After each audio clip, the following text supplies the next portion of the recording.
Hello, welcome to Emerald Lake. It's me, Raven. There we go. Okay. Hi. Welcome back to some story times. After I did a little look at the stories that are left, I don't think we're gonna finish up the book today. Hey, come on. There we go. It wasn't transitioning. After that, yeah, I don't think we're gonna get to the end of the book today. We'll have to finish it off next week, though I am planning to do mostly, if not all, SCPs, because we're gonna try out a different schedule. We're gonna try out different stuff left. But yeah, hello everybody.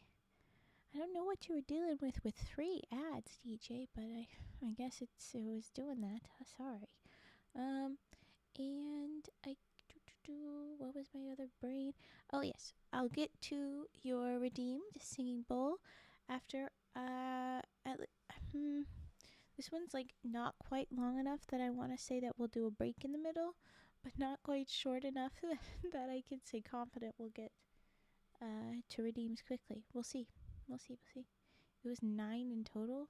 Jeez, why? Okay, well, anyway, we're going to be reading The Fire Plume. That's our first story for tonight. Do I have it up? Oh, I have a typo. There we go. But here we go. First story of the night, The Fire Plume. I'm excited. I'm hoping that this is just as wacky and fun as the other stories have been so far, but we'll see. Wasamo was living with his parents on the shore of a large bay far out in the northeast. Hey, congrats, you got to have parents. There's only been a few that have been without parents, but it's still enough that it's like, why the heck aren't they? Anyway, okay. One day when the season had commenced for fish to be plenty, the mother of Osama said to him, "My son, I wish you would go to yonder point and see if you cannot procure me some fish, and ask your cousin to accompany you." He did so. They set out, and in the course of the afternoon they arrived at the fishing ground. The cousin, being the elder, attended to the nets, and they encamped nearby, using the bark of the birch for a lodge to shelter them through the night. They lit a fire, and while they sat conversing with each other, the moon arose. Not a breath of wind disturbed the smooth surface of the lake. Not a cloud was seen. Wasama looked out on the water toward their nets, and he saw that the little black spots, which were no other than the floats dotting the lake, had disappeared. Hello, Unreal Shadow. More not very great rolls. An 8 and then a 7. Maybe we'll get a 6 next. I don't know. Okay. The floats had disappeared. "Cousin," he said, "let us visit our nets. Perhaps we are fortunate." When they drew up the nets, they were rejoiced to see the meshes shining white all over with a glittering prey. They landed in fine spirits and put away their canoe in safety from the winds. Oh, thank you, DJ. Oh my gosh, look at the little snowman guy. Became a narwhal. That is so cute. Oh my gosh. Okay, I gotta get my money frog. I was too distracted by the cuteness of a snowman narwhal. There's money frogs. There you go. Thank you, DJ. Okay. They're excited. They landed with fine spirits and put away their canoe in safety from the winds. Ah! Unreal Shadow came in here like, I can do better than that. Well, fine, Unreal Shadow. Thank you for the bits. I appreciate them greatly. Money. And have me some money, frogs. I still love the little narwhal lot still. Where were we? The glittering prey. They're happy. They've got lots of fish. Filled their nets. And they put away the canoe. "Wasamo," said the cousin, "you cook that we may eat." Wasamo set about the work at once, and soon had his great kettle swung upon its branch, while the cousin lay at his ease upon the other side of the fire.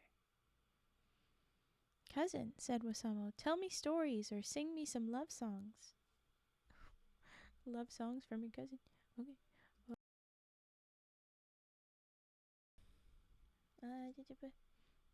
The cousin obeyed and sung his plaintive songs, or he would frequently break off in the midst of a mournful chant and begin to recite a mirthful story, and then in the midst of Wasamo's laughter he would return to the plaintive ditty, just as it suited his fancy. So he's randomly changing mid-song, mid-story.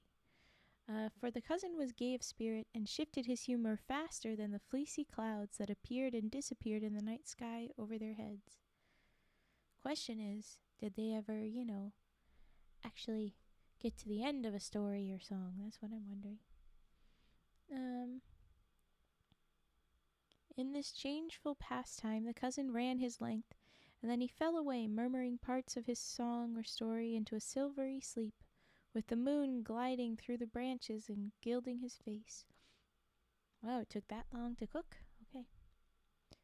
Wasamo, in the meanwhile, had lost the sound of his cousin's voice in the rich simmer of the kettle, and when its music pleased his ear the most, announcing that the fish were handsomely cooked, he lifted the kettle from the fire. He spoke to his cousin, but he received no answer. Ah! I'm just seeing that as I look over. Thank you, Lahong, for gifting a sub. Let's drop some money, frogs. There you go, DJ. Don't have to deal with the ads for a while. Forget those 9 ads. But there you go. Thank you, Lahong. Very sweet. Okay.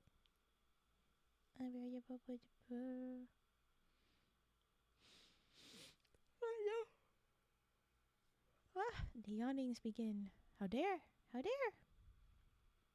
I was saying that the cousin didn't wake up. Or the cousin didn't answer back because he wasn't awake. He went on with his housekeeping alone, Wasamo, I guess, and took the wooden ladle and skimmed the kettle neatly, for the fish were very plump and fat.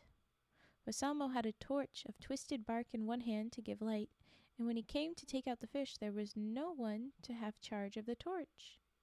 Oh no! The cousin was so happy in his sleep, with the silver moon kissing his cheeks, as though she were enamored of his fair looks, that Wasamo had not the heart to call him up. I don't know why we're saying that the moon's kissing him and is in love with him just because he's asleep in the moonlight, but okay. Binding his girdle upon his brow, in this he thrust the torch and went forward. Oh, so he's put his torch on his head. What the heck? Schmexy? Well, now I'm crying happy tears. Oh, DJ. I'm glad you guys are so supportive of each other. You're so cute. Hi, Rana. Where was I? Itchy ear first. Okay. Headphones, go back. Oh yeah, he's like, I won't wake him up. And then he puts his torch on his head. And he went on.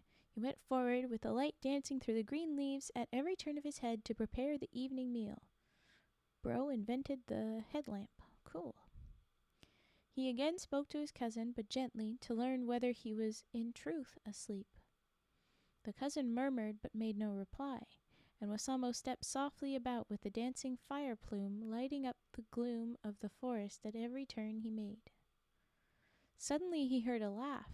It was double, or the one must be the perfect echo of the other. To Wasamo there appeared to be 2 persons at no great distance. "Cousin," said Wasamo, "some person is near us. I hear a laugh. Awake and let us look out." The cousin made no answer. Da-da-da. You had a really bad day, and Lahonk made it 100 times better. Aww. I'm glad that this is hitting at the right time, then, that it's a less bad day. I already said I love that you guys are looking after each other. I'm gonna cry now. It's not fair. You guys are too sweet. But I'm trying to read a story. And I know that I need to read it fast so that I can get to Singing Bowl.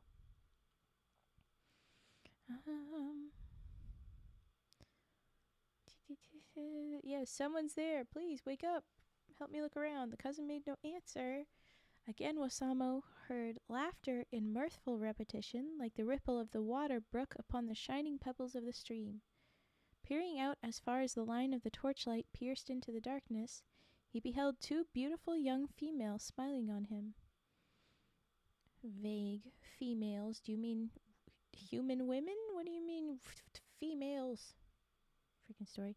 Their countenances appeared to be perfectly white, like the fresh snow. Okay, not exactly human, I'm gonna guess.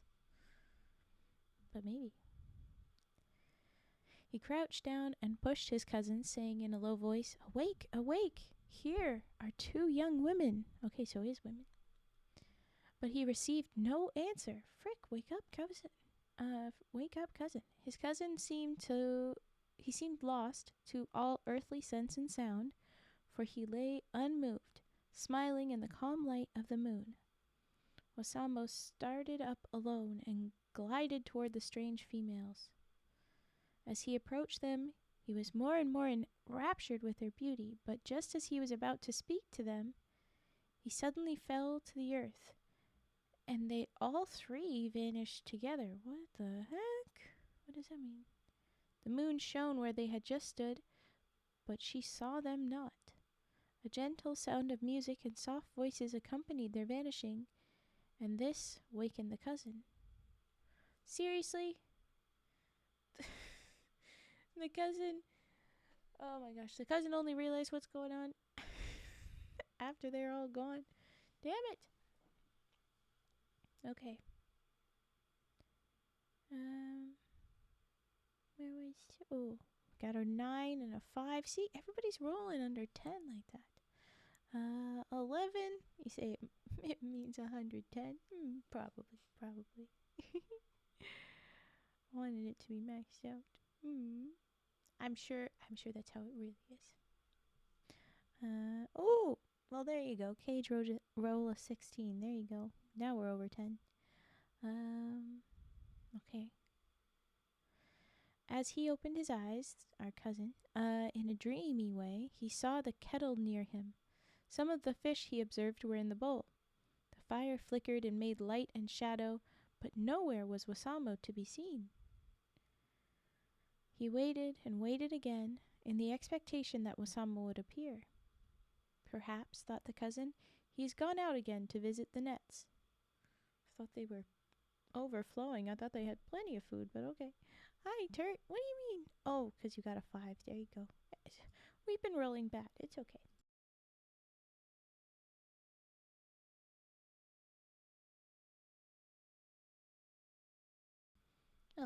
Oh, sorry.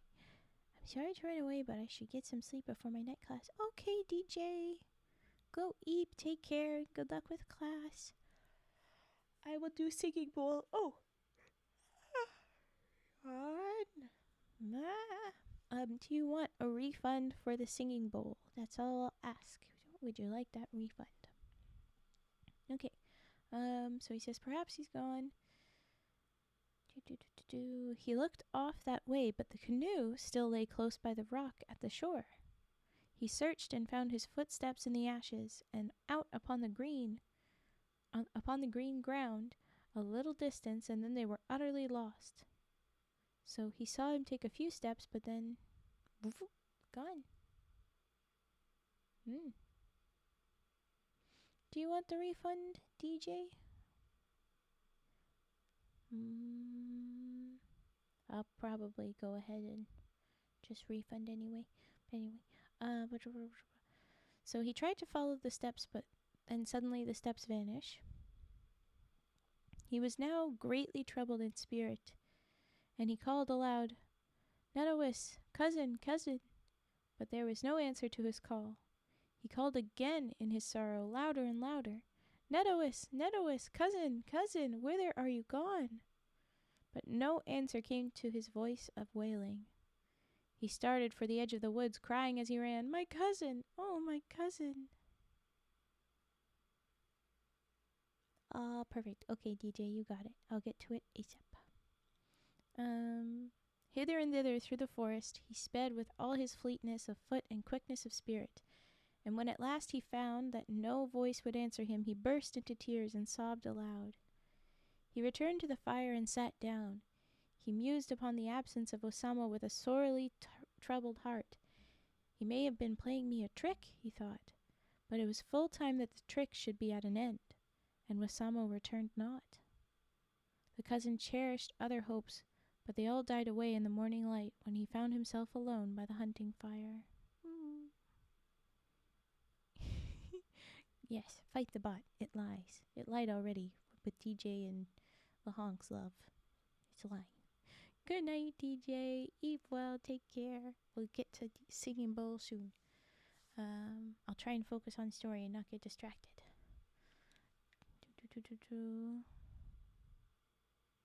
Where was he? May have been playing a trick, but in the morning light he found himself alone by the hunting fire. How shall I answer to his friends for Wasamo, thought the cousin, although, he said to himself, his parents are my kindred, and they are well assured that their son is my bosom friend. Will they receive that belief in the place of him who is lost? No, I will say that I have slain him, and they will require blood for blood. They will say I have slain him, and they will require blood for blood. Oh, my cousin, whither are you gone? So he's like, well, maybe his parents will understand, and they'll love me because they are my family. Oh, no. They're just going to assume that I killed him. And then they're going to kill me. Okay. He would have rested to restore his mind to its peace, but he could not sleep, and without further regard to net or canoe, he set off for the village, running all the way. As they saw him approaching at speed and alone, they said, some accident has happened. So they know something's wrong. When he had come into the village, he told them how Wasamo had disappeared. He stated all the circumstances. He kept nothing to himself. He declared all that he knew. Some said he has killed him in the dark. Others said, it is impossible. They were like brothers. They would have fallen for each other. It cannot be. At the cousin's request, many of the men visited the fish fire.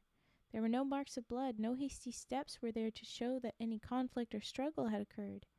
Every leaf on every tree was in its place, and they saw, as the cousin had before, that the footprints of Wasamo stopped in the wood, as if he had gone no further upon the earth, but had ascended into the air. He went into the wilds. He went into the enchanted forest. That's what happened there, is what I'm guessing. They returned to the village, and no man was the wiser as to the strange and sudden vanishing of Wasamo. None ever looked to see him more, only the parents, who still hoped and waited his return. The spring, with all its blossoms and its delicate newness of life, came among them. The Indians assembled to celebrate their vernal feast from all the country round. Among them came the sad cousin of Wasamo. He was pale and thin as the shadow of the shaft that flies.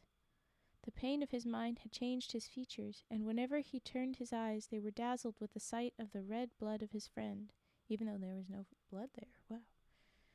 The parents of Wasamo, far gone in despair and weary with watching for his return, now demanded the life of Netawis.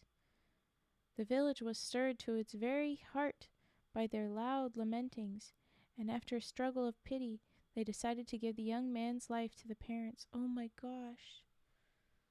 So they're gonna... Oh my gosh. They said that they had waited long enough. A day was appointed on which the cousin was to yield his life for his friends. He was a brave youth, and they bound him only by his word to be ready at the appointed hour. He said that he was not afraid to die, for he was innocent of the great wrong they had laid to his charge. Dang it. A day or two before the time set to take his life, he wandered sadly along the shore of the lake. He looked at the glassy water, and more than once the thought of to end his griefs by casting himself in its depths came upon him with such sudden force that it was only by severe self-control that he was able to turn his steps in another direction. He reflected, "They will say that I was guilty if I take my own life. No, I will give them my blood for that of my cousin." He walked on with slow steps, but he found no comfort. Turn where he would, the sweet songs of the grove jarred upon his ear. The beauty of the blue sky pained his sight, and the soft green earth, as he trode upon it, seemed harsh to his foot, and set a pang through every nerve. "Oh, where is my cousin?" he kept saying to himself. Meanwhile, when Wasamo fell senseless before the two young women in the wood, he lost all knowledge of himself until he wakened. Whoa, why'd you scroll? Until he wakened in a distant scene. He heard persons conversing. One spoke in a tone of command, saying, "You foolish girls, is this the way that you rove about at nights without our knowledge? Put that person you have brought on that couch of yours, and do not let him lie upon the ground." Wasamo felt himself moved, he knew not how, and placed upon a couch. Some time after, the spell seemed to be a little lightened, and on opening his eyes he was surprised to find that he was lying in a spacious and shining lodge, extending as far as the eye could reach. One spoke to him and said, "Stranger, awake, and take something wherewith to refresh yourself."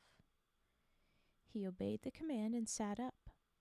On either side of the lodge he beheld rows of people seated in orderly array.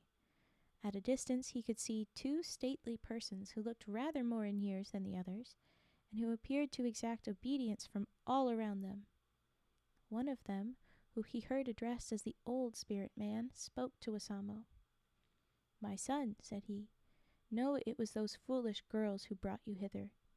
They saw you at the fishing ground. When you attempted to approach them, you fell senseless, and at the same moment they transported you to this place. We are under the earth, but be at ease. We will make your stay with us pleasant. I am the guardian spirit of the sand mountains. They are my charge. I pile them up and blow them out, and do whatever I will with them. It keeps me very busy, but I am hale for my age." I don't know what hale means. Anyone want to Google Hale? "I am hale for my age, and I love to be employed. I have often wished to get one of your race to marry among us." Oh. "Well, we know how this goes. Please marry my daughter. If you can make up your mind to remain, I'll give you one of my daughters, the one who smiled on you first, the night you were brought away from your parents and friends." Sus, you say, Cage? Maybe. Wasamo dropped his head and made no answer. The thought that he should behold his kindred no more made him sad. He was silent, and the old spirit continued, "Your wants will all be supplied, but you must be careful not to stray far from the lodge. I'm afraid of that spirit who rules all islands lying in the lakes. He is my bitter enemy, for I have refused him my daughter in marriage, and when he learns that you are a member of my family, he will seek to harm you. There is my daughter." Just a quick... Oh, marry among us. Oh, I didn't even catch that.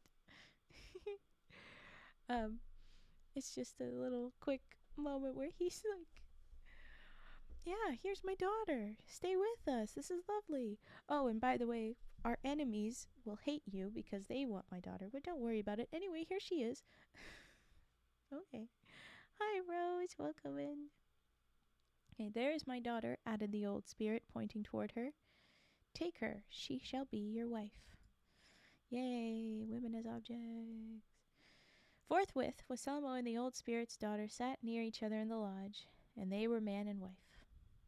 One evening, the old spirit came in after a busy day's work out among the sandhills, in the course of which he had blown them all out of shape with great gusts of wind and strewn them about in 1,000 directions, and brought them back and piled them up in all sorts of misshapen heaps. At the close of this busy day, when the old spirit came in very much out of breath, he said to Wasamo, "Son-in-law, I am in want of tobacco.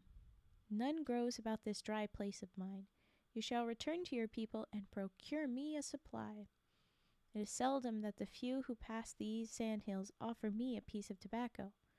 It is a rare plant in these parts, but when they do, it immediately comes to me. Just so, he added, putting his hands out of the side of the lodge and drawing in several pieces of tobacco, which someone passing at that moment offered as a fee to the old spirit to keep the sand hills from blowing about till they had got by.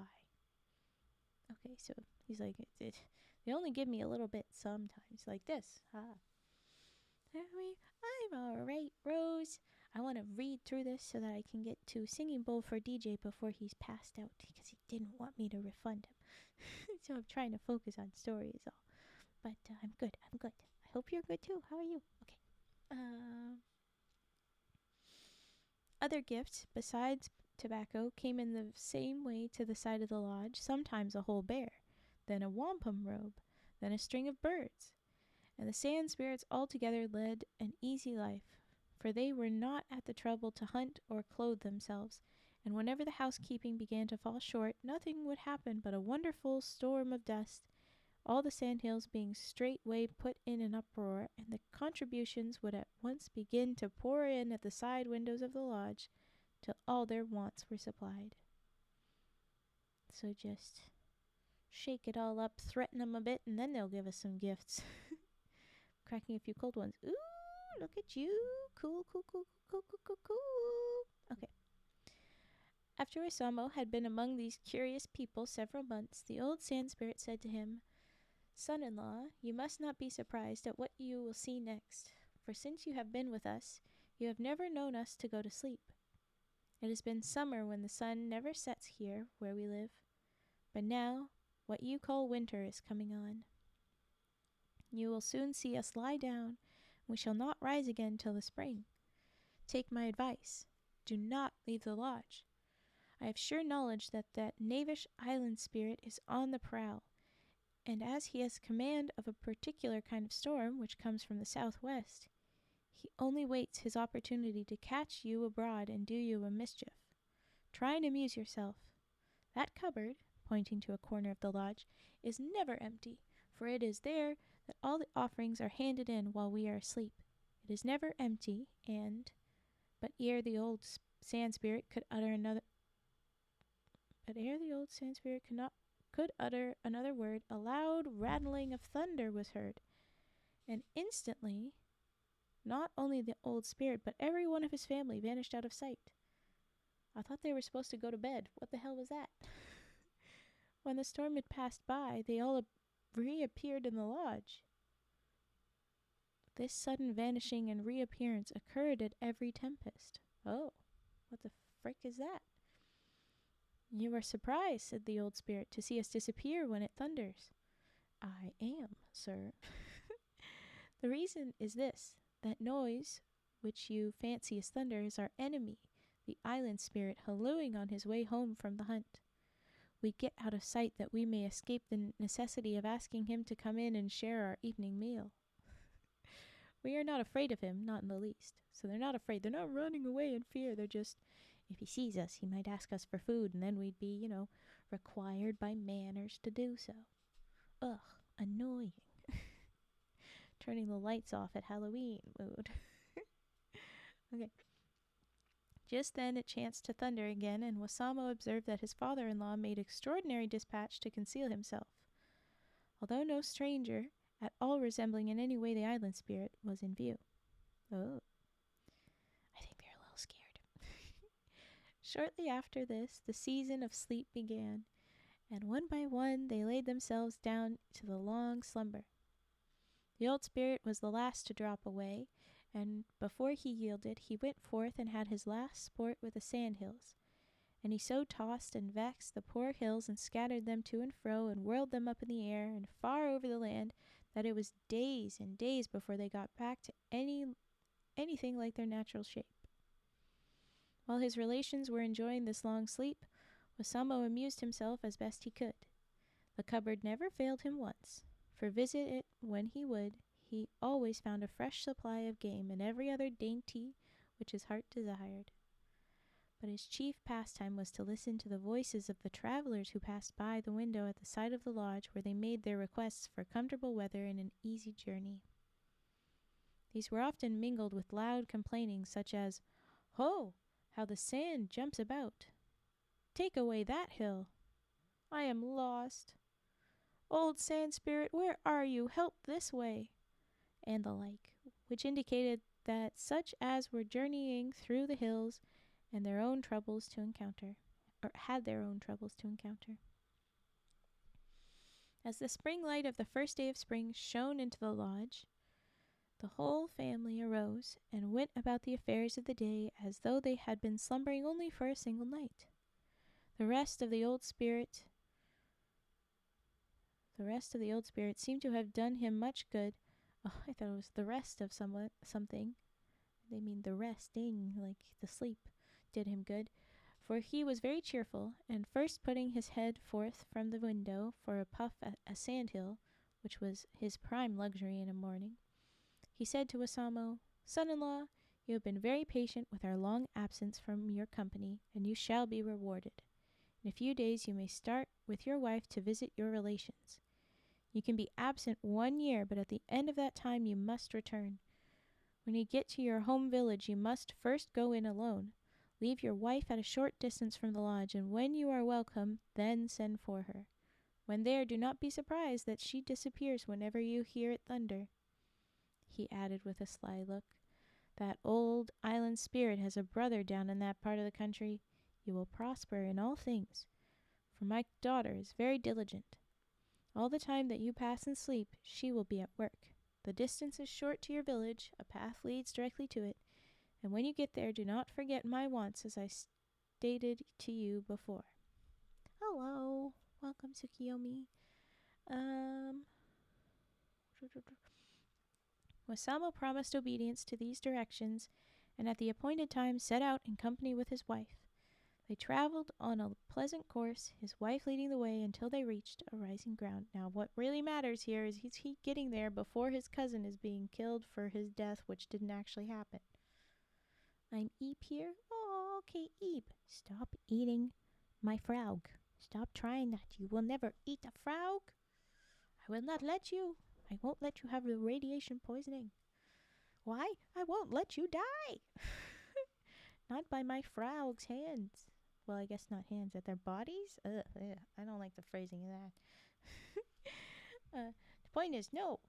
I must protect you. Okay. Is he going to get there in time to save his cousin or prove that they don't need to kill him? Let's see. At the highest point of this ground, she said, "We will soon get to your country." It suddenly became broad day as they came upon a high bank. They passed unwet for a short distance under the lake, and presently emerged from the water at the sandbanks just off the shore where Wassamo had set his nets on the night when he had been borne away by the 2 strange females. So he's back at his lake. Which is where we left our cousin, though. So let's wonder if this is the same day they meet. I hope. He now left his wife sheltered in a neighboring wood, while he advanced toward the village alone, musing sadly and from time to time breaking forth in mournful cries as he walked the shore. It was his cousin that Wassamo beheld as he turned the first point of land by the lake. Thank God. With the speed of lightning, the cousin rushed forward. "Netawis, Netawis," he cried, "is it indeed you? Whence have you come, oh my cousin?" They fell upon each other's necks and wept aloud, and then, without further delay or question, the cousin ran off with breathless dispatch to the village. He seemed like a shadow upon the open ground, he sped so fast. He entered the lodge where sat the mother of Wassamo in mourning for her son. "Hear me," said the cousin. "I have seen him who you accuse me of having killed. He will be here even while we speak." He had scarcely uttered these words when the whole village was astir in an instant. All ran out and strained their eyes to catch the first view of him who they had thought dead. And when Wassamo came forward, they at first fell from him as though he had been in truth one returned from the spirit land. He entered the lodge of his parents. They saw that it was Wassamo, living, breathing, and as they had ever known him. And joy lit up the lodge circle as though a new fire had been kindled in the eyes of his friends and kinsfolk.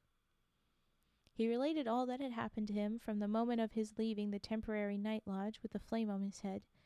He told them of the strange land in which he had... Yeah, what happened to the fire he had on his head? Was that still there when the ladies took him? Anyway, did that start a forest fire? Like, I'm worried. Anyway, he told them of the strange land in which he had sojourned during his absence. He added to his mother, apart from the company, that he was married, and that he had left his wife at a short distance from the village. She went out immediately in search of her. They soon found her in the wood, and all the women in the village conducted her in honor to the lodge of her new relations. The Indian people were astonished at her beauty, at the whiteness of her skin, and still more that she was able to talk with them in their own language. The village was happy, and the feast went on as long as the supply held out. All were delighted to make the acquaintance of the old sand spirit's daughter, and as they had heard that he was a magician and guardian of great power, the tobacco which he had sent for by his son-in-law came in great abundance with every visitor. So everybody's like, "Oh, he wants some tobacco? Take it. Hell yeah. Give me some magic good stuffs then, huh? Yeah? Wink? Please?" Okay. The summer and fall which Wassamo thus passed with his parents and the people of his tribe were prosperous with all the country. The cousin of Wassamo recovered heart, and sang once more his sad or mirthful chants, just as the humor was upon him, but he kept close by Wassamo and watched him in all his movements. He made it a point to ask many questions of the country he came from, some of which his cousin replied to, but others were left entirely in the dark. At every thunderstorm, as the old sand spirit had foreboded, the wife of Wassamo disappeared. Much to the astonishment of her Indian company, and to their great wonder, she was never idle, night nor day. Well, she sleeps for half the year, so, or at least a quarter of the year, a whole season, so, it makes sense that she's not needing to sleep the rest of the time, no? When the winter came on, Wassamo prepared for her a comfortable lodge to which she withdrew for her long sleep, and he gave notice to his friends that they must not disturb her, as she would not be with them again until the spring returned. Before lying down, she said to her husband, "No one but yourself must pass on this side of the lodge." I have a feeling that is very relevant information. I'm wondering if someone breaks that rule. The winter passed away with snows and sports and stones in the lodge, and when the sap of the maple began to flow, the wife of Wassamo wakened, and she immediately set about work as before. I guess nobody broke the rule. Okay, cool. She helped at the maple trees with the others, and, as if luck were in her presence, the sugar harvest was greater than had been ever known in all that region. The gifts of tobacco after this came in even more freely than they had at first, and as each brought his bundle to the lodge of Wassamo, he asked for the usual length of life, for success as a hunter, and for a plentiful supply of food. They particularly desired that the sand hills might be kept quiet, so that their lands might be moist, and their eyes clear of dust to sight the game. Wassamo replied that he would mention each of their requests to his father-in-law. The tobacco was stored in sacks, and on the outside of the skins, that there might be no mistake as to their wants, each one who had given tobacco had painted and marked in distinct characters the totem or family emblem. Can't say words. Okay. The totem or family emblem of his family and tribe.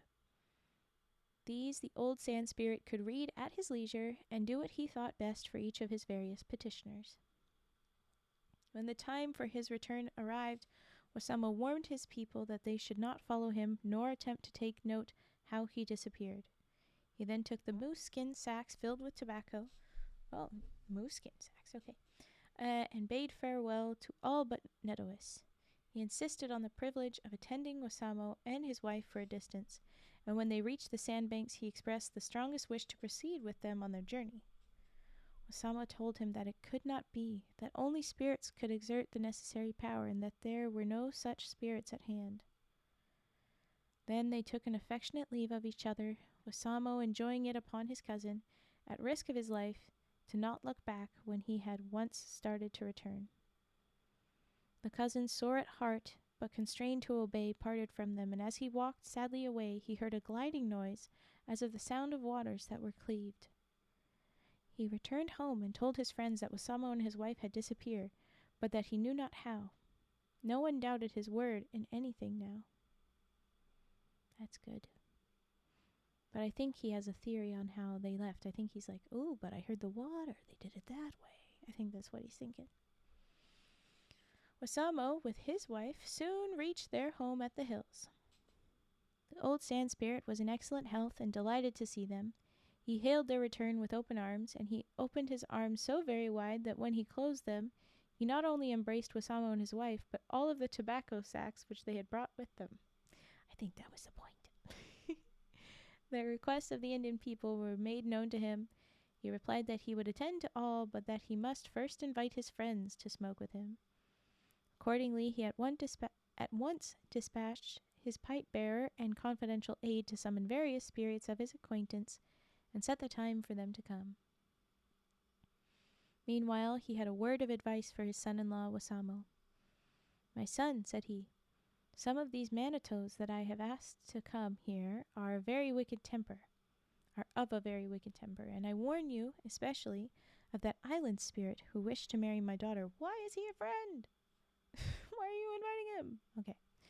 He is a very bad-hearted Monedo, and would like to do you harm. Some of the company you will, however, find to be very friendly. A caution for you, when they come in, do you sit close by your wife. I think they mean do sit close by your wife, but anyway. If you do not, you will be lost. She only can save you, for those who are expected to come are so powerful that they will otherwise draw you from your seat and toss you out of the lodge as though you were a feather. You have only to observe my words, and all will be well. Wasamo took heed to what the old spirit said and answered that he would obey. Hold on a second.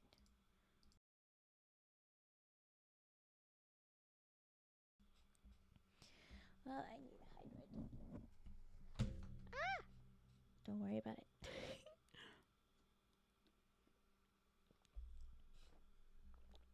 Hydrated, and we continue. About midday, the company began to assemble, and such a company Wasamo had never looked on before. There were spirits from all parts of the country, such strange-looking persons, and in dresses so wild and outlandish. One entered who smiled on him. This, Wasamo was informed, was a spirit who had charge of the affairs of a tribe in the north, and he was a pleasant and cheery spirit, as one would wish to see.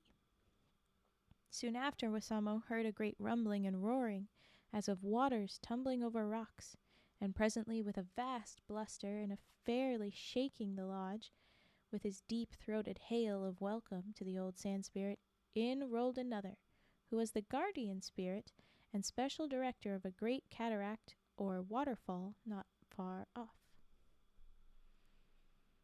Then came with crashing steps the owner of several whirlwinds, which were in the habit of raging about in the neighboring country, and following this one glided in a sweet-spoken, gentle-faced little spirit, who was understood to represent a summer gale that was accustomed to blow toward evening in at the lodge doors, and to be particularly well disposed toward young lovers.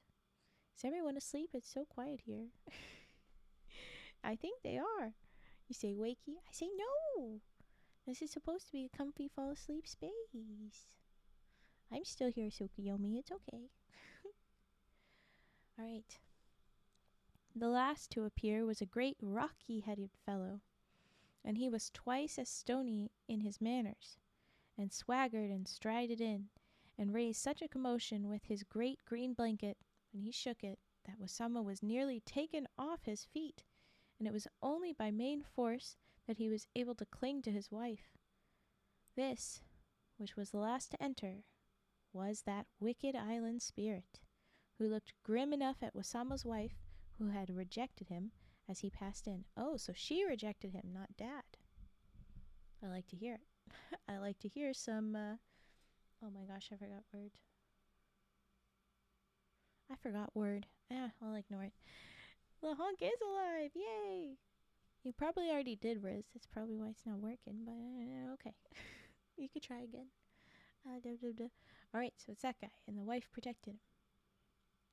Soon after, the old sand spirit, who was a great speech maker, arose and addressed the assembly.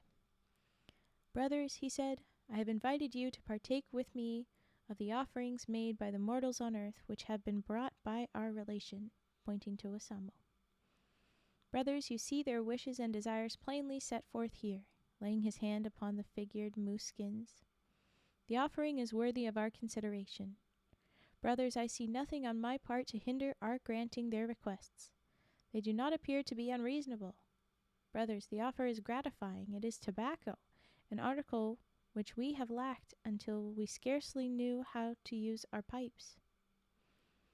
Shall we grant their requests? One thing more I would say, brothers, it is this. There is my son-in-law. He is mortal. I wish to detain him with me, and it is with us jointly to make him one of us." Ooh, okay, so he wants to make him one of them. 20% riz. Ah, dang, Cage. Womp womp. Hoka hoka ran through the whole company of spirits, and hoka hoka they cried again. And it was understood that the petitioners were to have all as they asked, and that Wassamo was thenceforward, fairly accepted as a member of the great family of spirits. Yay! As a wedding gift, the old spirit asked his son-in-law to make one request, which should be promptly granted. "Let there be no sand squalls among my father's people for 3 months to come," said Wassamo. "So shall it be," answered the old sand spirit. The tobacco was now divided in equal shares among the company. They filled their pipes, and huge pipes they were, and such clouds they blew that they rushed forth out of the lodge and brought on night in all the country round about several hours before its time. After a while passed in silence, the spirits rose up, and bearing off their tobacco sacks, they went smoking through the country and losing themselves in their own fog till a late hour in the morning, when all their pipes being burned out, each departed on his own business. 63% love. That's not high enough. Lion bot. The bot's being sassy, not giving many good numbers lately. Oh well. Quick snack, stop trying to eat my frogs. Okay. The very next day, the old sand spirit, who was very much pleased with the turn of affairs had taken at his entertainment, addressed Wassamo. "Son-in-law, I have made up my mind to allow you another holiday as an acknowledgment of the handsome manner in which you acquitted yourself of your embassy.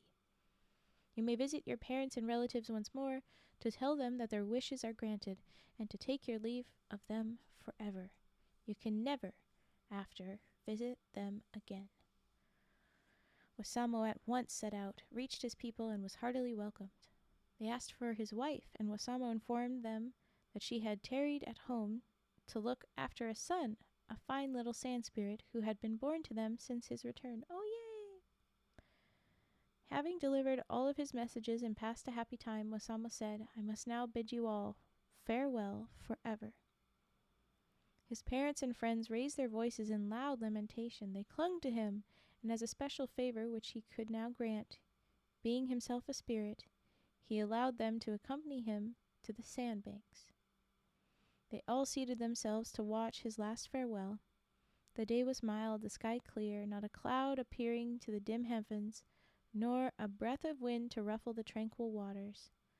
A perfect silence fell upon the company. They gazed with eager eyes fastened on Wassamo as he waded out into the water, waving his hands. They saw him descend more and more into the depths. They beheld the waves close over his head, and a loud and piercing wail went up, which rent the sky. They looked again. A red flame, as if the sun had glanced on a billow, lighted the spot for an instant.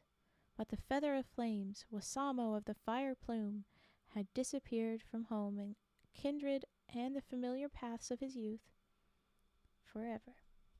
The end. So they just watched a very spectacular sunset, basically, I guess. But ooh, that wasn't a silly, goofy fun time, but it was a nice story. I like it. It's an interesting. I like it. Okay. But there you go. That was the Fire Plume. And now we're gonna do redeems. We're finally gonna get to that singing bowl. Woohoo, woohoo.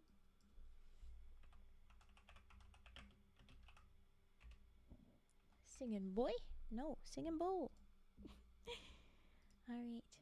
And then after that is Comb Twing. And if anybody else has any other redeems, we'll do those.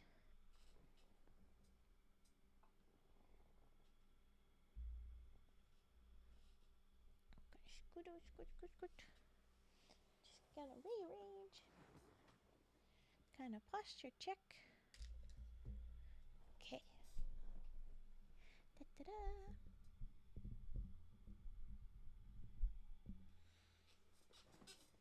Okay, here we go.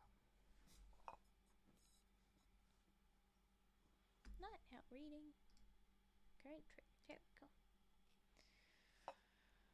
Stop trying to eat my frogs! Oh my god. Rude. Here we go.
See how we just loud? Ah! I'm sorry.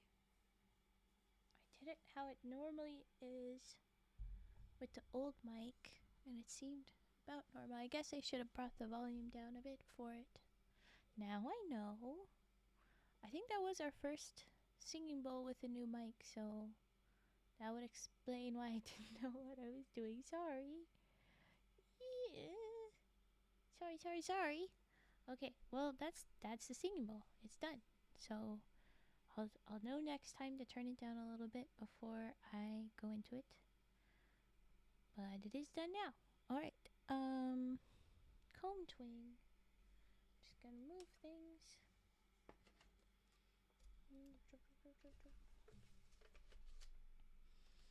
Alright. Comb. And ball goes back. Nice. Okay. Comb Twing time.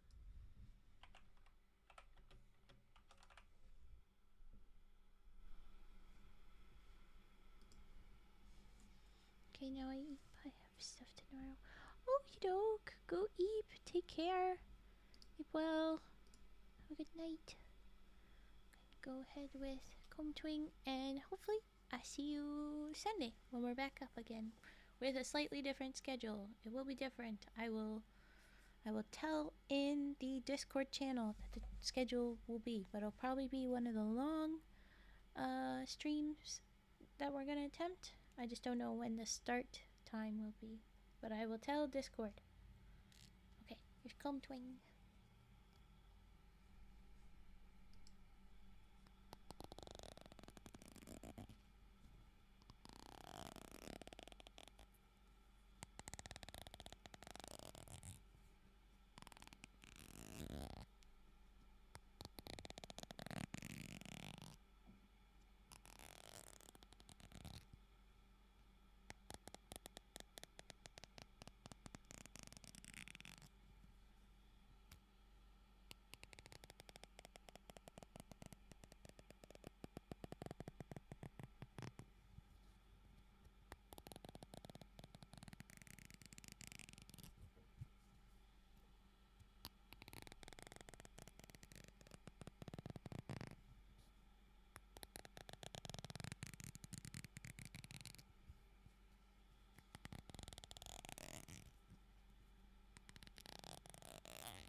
there was our comb twing.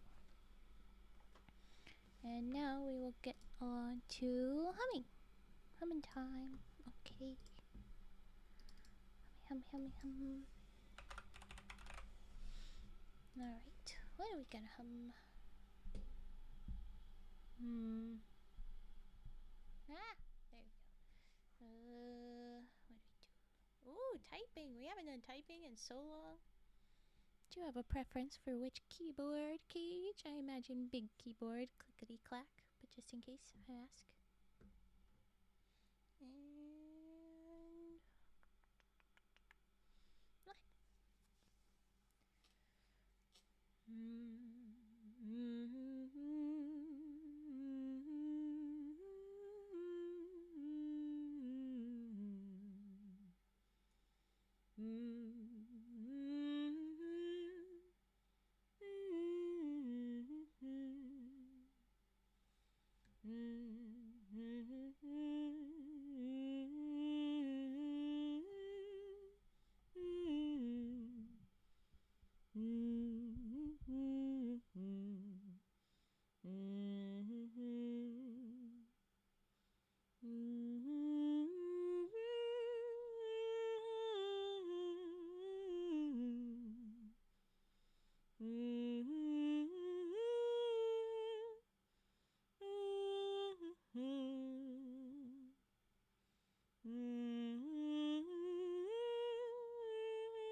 Thank you for the follow, Q Misty. Welcome in. Thank you, thank you. We do have a little tradition to drop some little dance emotes whenever someone's new. I'm gonna go with one of my new guys. Yeah, that guy. There you go. The dances. I'm so glad for that. I got that one. So good. Look at him. Anyway, okay. Welcome and thank you for joining us. I'm gonna do this cute dance. Which one? The little frog dance or the dearly used toothless dance? Because both. I think both are good. Or Starberry Rave. It's a good cute one from the hunk. But okay. I'm gonna do water jar and typing. And if there's no more redeems, I'm gonna go ahead with the next story. But go ahead and do redeems and Q Misty if you really want to redeem. You don't have points yet. You don't have a ton of points.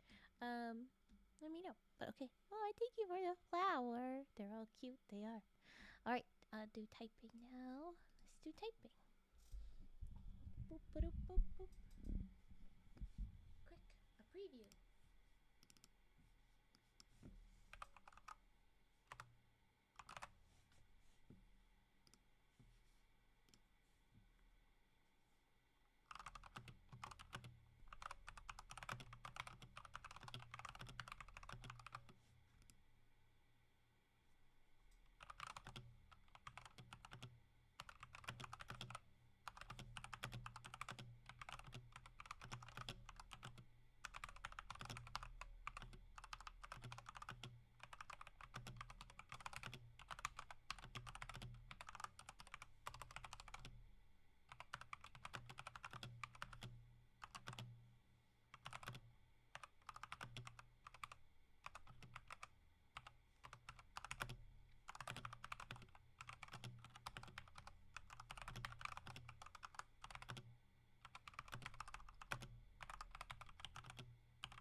Alright, now we're gonna go to a water jar.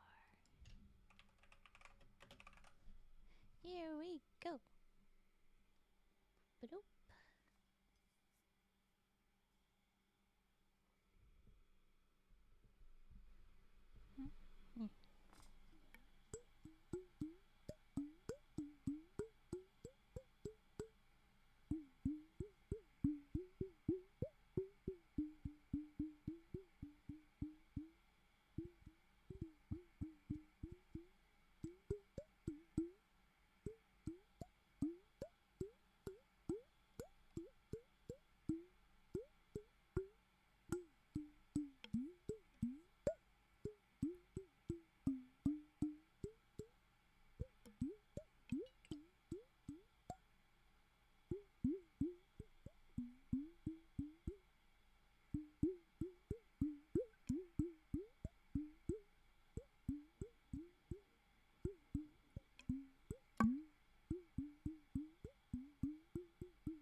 What does that remind me of? Oh, it's the Flight of the Butterflies, I think.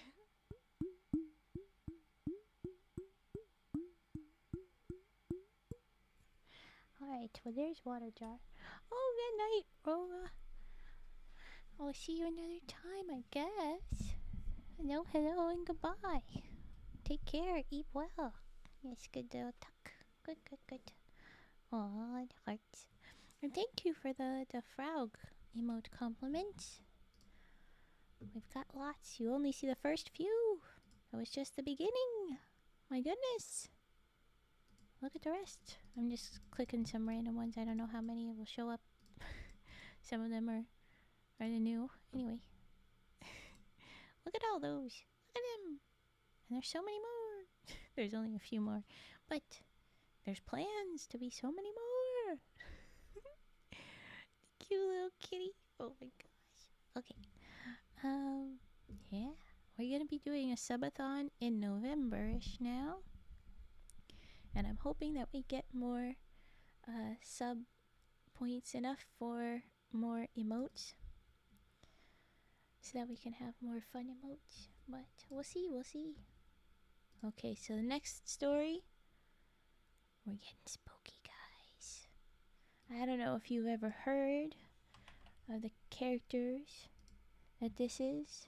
I'll put it up on screen and you'll maybe be able to know. You're not supposed to say it. I'm gonna have to say it, but I'm giving you a warning first. These guys and the Bone-Dwarf, whatever the heck a Bone-Dwarf is. So this is probably about to get spooky. I don't know, cause this character is kind of spooky. But we'll see. That's your little warning first. Quick. More frogs? Yes. Lots more frogs. But also hopefully some of me, because I haven't had any emotes of my little face yet. I think that would be fun. We'll see what we can pull off. We'll see. Hi, Dark Storm. Welcome. You know you've got me properly Pavlovianly trained, because I'm immediately grabbing my water.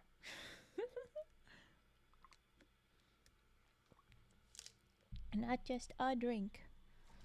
The water, the hydration. I'll grab the caffeination after here. It's a cherry Coca-Cola. Okay. Yeah. Now we're gonna read this story. Bit spooky. It's shorter than the last one. We'll see. This is spelled different than I'm used to. I'm used to one E. In this word, there's 3 E's. I'm used to just one at the start. So I'm like, where'd the rest of those E's come from? But it's interesting. Okay. So I'm going to pronounce it how it seems a little bit different. And maybe that's going to be a protection. I don't know. Because you're not supposed to say it. But we're definitely getting into spooky scary. You know what? I might as well give a little spooky warning. These stories are upsetting. I'm reading them for the first time. Literally anything. So come on. This is usually what I have up for my SCP reading, so it's not anything. But this is a little trigger warning sign, at least. And how am I? I'm doing pretty good. My headphones are suddenly feeling a little ouchy. Sometimes they do this, where after a while they'll sit in one spot and they'll start to pinch. But I've adjusted them. I should be good. Okay. I hope you're doing good. How are you? I'm going to have to get started on reading, because I want to get through another story after this one and all the redeems. So we'll see. Spooky story. Yeah, I think so. Alright. Oh, hold on 1 second. I got mute and cough.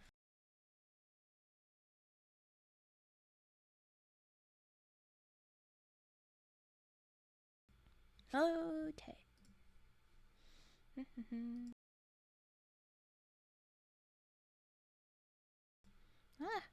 OBS made me quiet again. I had to put back up. I'm fine, but I woke up 19 minutes ago. Oh! Well, good morning, Dark Storm. Are you ready for a spooky story? Good morning. We're about to talk about cannibals. Yay! Okay. In a lonely forest, there once lived a man and his wife who had a son. Yay, Cage. The father went forth every day according to the custom of the Indians to hunt for food to supply his family. One day, while he was absent, his wife, on going out of the lodge, looked toward the lake that was near, and she saw a very large man walking on the water and coming fast towards the lodge. In 10 minutes I have to go. No! Dang it. 6 a.m. now and I have to sleep. Yes. Go eat, take care of yourself. VODs will be up on Twitch, and I'll make sure they're up on the YouTube so that you can go ahead and watch them and not miss what you wanted to know. So if you're like, I have to go to sleep, I want to know how this story ends, you can find out later. Just note how far into the stream you are, because I don't edit it. It'll be pretty much straight minute to minute difference, second to second. Anyway, okay. 6 a.m. is evil, but I can't go to sleep anymore. Oh, I know. Oh, I know the feeling. Okay, I'm sorry. I gotta read. Good luck. Good night. Eat well. Take care. Look after your little... Is this a skunk? A badger? Who has that white tail? It's very cute. Anyway. Alright. Yes, he's going out to hunt for his family. One day, while he was absent, his wife, on going out of the lodge, looked toward the lake that was near, and she saw a very large man walking on the water and coming fast toward the lodge. He was already so near that she could not, if she had wished to, escape by flight. She thought to herself, "What shall I say to the monster?" As he advanced rapidly, she ran in, and taking the hand of her son, a boy of 3 or 4 years old, she led him out, speaking very loud. "See, my son," she said, "your grandfather," and then added, in a tone of appeal and supplication, "he will have pity on us." Ooh. The giant approached and said with a loud, "Ha, ha!" "Yes, my son," and added, addressing the woman, "have you anything to eat?" By good luck, the lodge was well supplied with meats of various kinds. The woman thought to please him by handing him these, which were very savory and carefully prepared. But he pushed them away in disgust, saying, "I smell fire." And not waiting, to be invited, he seized upon the carcass of a deer which lay by the door, and dispatched it almost without stopping to take breath. Oh gosh. My my poor bread brain. Do you want to know what it decided? It said he chugged a deer. Raven, no. Okay. When the hunter came home, he was surprised to see the monster. He was so very frightful. He had again brought a deer, which he had no sooner put down than the cannibal seized it, tore it in pieces, and devoured it as though he had been fasting for a week. Since it says cannibal, I have to imagine this is deer, which is following everything I know about our character that we're meeting, but we'll find him out. The hunter looked on in fear and astonishment, and in a whisper he told his wife that he was afraid for their lives, as this monster was one whom Indians call Weendigoes. I'm saying it just as it's written, which is different from it's normally written, so hopefully that protects us.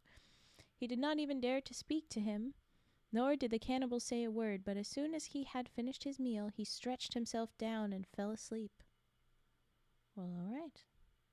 In the evening, the Weendigo told the people that he should go out a-hunting, and he strided away toward the north. Toward morning he returned, all besmeared with blood, but he did not make known where he had been, nor of what kind of game he had been in quest, although the hunter and his wife had dreadful suspicions of the sport in which he had been engaged. With his hunger did not seem to be stayed, for he took up the deer which the hunter had brought in and devoured it eagerly, leaving the family to make their meal of the dried meats which had been reserved in the lodge. In this manner the Weendigo and the hunter's family lived for some time, and it surprised them that the monster had never attempted their lives, although he never slept at night, but always went out and returned, by break of day, with blood, and looking very wild and famished. When there was no deer to be had wherewith to finish his repast, he said nothing. In truth, he was always still and gloomy, and he seldom spoke to any of them. When he did, his discourse was chiefly addressed to the boy. Ooh. After what I wrote yesterday about the hydration, I don't remember anything. You pretty much just said, "Stay hydrated, I'm dropping this in Discord," and then you went to bed, as far as I knew. Is that accurate? You cry. I'm sorry you have to get up and get going. I hope you have a good day, Darkstorm. You've got maybe a little bit more. I don't even know. I wasn't paying attention to timing. I'll keep reading so that you still get more reads. One evening, after he had thus sojourned them for many weeks, he informed the hunter that the time had now arrived for him to take his leave. Thank God. But that before doing so, he would give them a charm that would bring good luck to his lodge. He presented to him 2 arrows, and thanking the hunter and his wife for their kindness, the Weendigo departed, saying as he left them that he had all the world to travel over. Well, I woke up in bed, so that's good. Good. 4 more minutes, okay. The hunter and his wife were happy when he was gone, for they had looked every moment to have been devoured by him. He tried the arrows, and they never failed to bring down whatever they were aimed at. Huzzah! They had lived on, prosperous and contented, for a year, when, one day, the hunter being absent, his wife, on going out of the lodge, saw something like a black cloud approaching. She looked until it came near, when she perceived that it was another Weendigo, or giant cannibal. Remembering the good conduct of the other, she had no fear of this one. I don't think that's a good idea. And asked him to look into the lodge. He did so, and finding after he had glared around that there was no food at hand, he grew very wroth. Oh no. And being sorely disappointed, he took the lodge and threw it to the winds. Okay, well that's better than what it could have been. He seemed hardly at first to notice the woman in his anger, but presently he cast a fierce glance upon her, and seizing her by the waist, in spite of her cries and entreaties, he bore her off. So he just ran away with the woman in her hand. To the little son, who ran to and fro lamenting, he paid no heed, so the little boy's still just around. At nightfall, when the hunter returned from the forest, he was amazed. The lodge was gone, and he saw his son sitting near the spot where it had stood, shedding tears. The son pointed in the direction the Weendigo had taken, and as the father hurried along, he found the remains of his wife strewn upon the ground. The hunter blackened his face and vowed in his heart that he would have revenge. He built another lodge, and gathering together the bones of his wife, he placed them in the hollow part of a dry tree. He left his boy to take care of the lodge while he was absent, hunting and roaming about from place to place, striving to forget his misfortune and searching for the wicked Weendigo. Weendigo! Raven, what did you do? Anyway, he had been gone but a little while one morning when his son shot arrows out through the top of the lodge, and running out to look for them, he could find them nowhere. The boy had been trying his luck, and he was puzzled that he had shot his shafts entirely out of sight. His father made him more arrows, and when he was again left alone, he shot one of them out, but although he looked as sharply as he could toward the spot where it fell, and ran thither at once, he could not find it. What happened?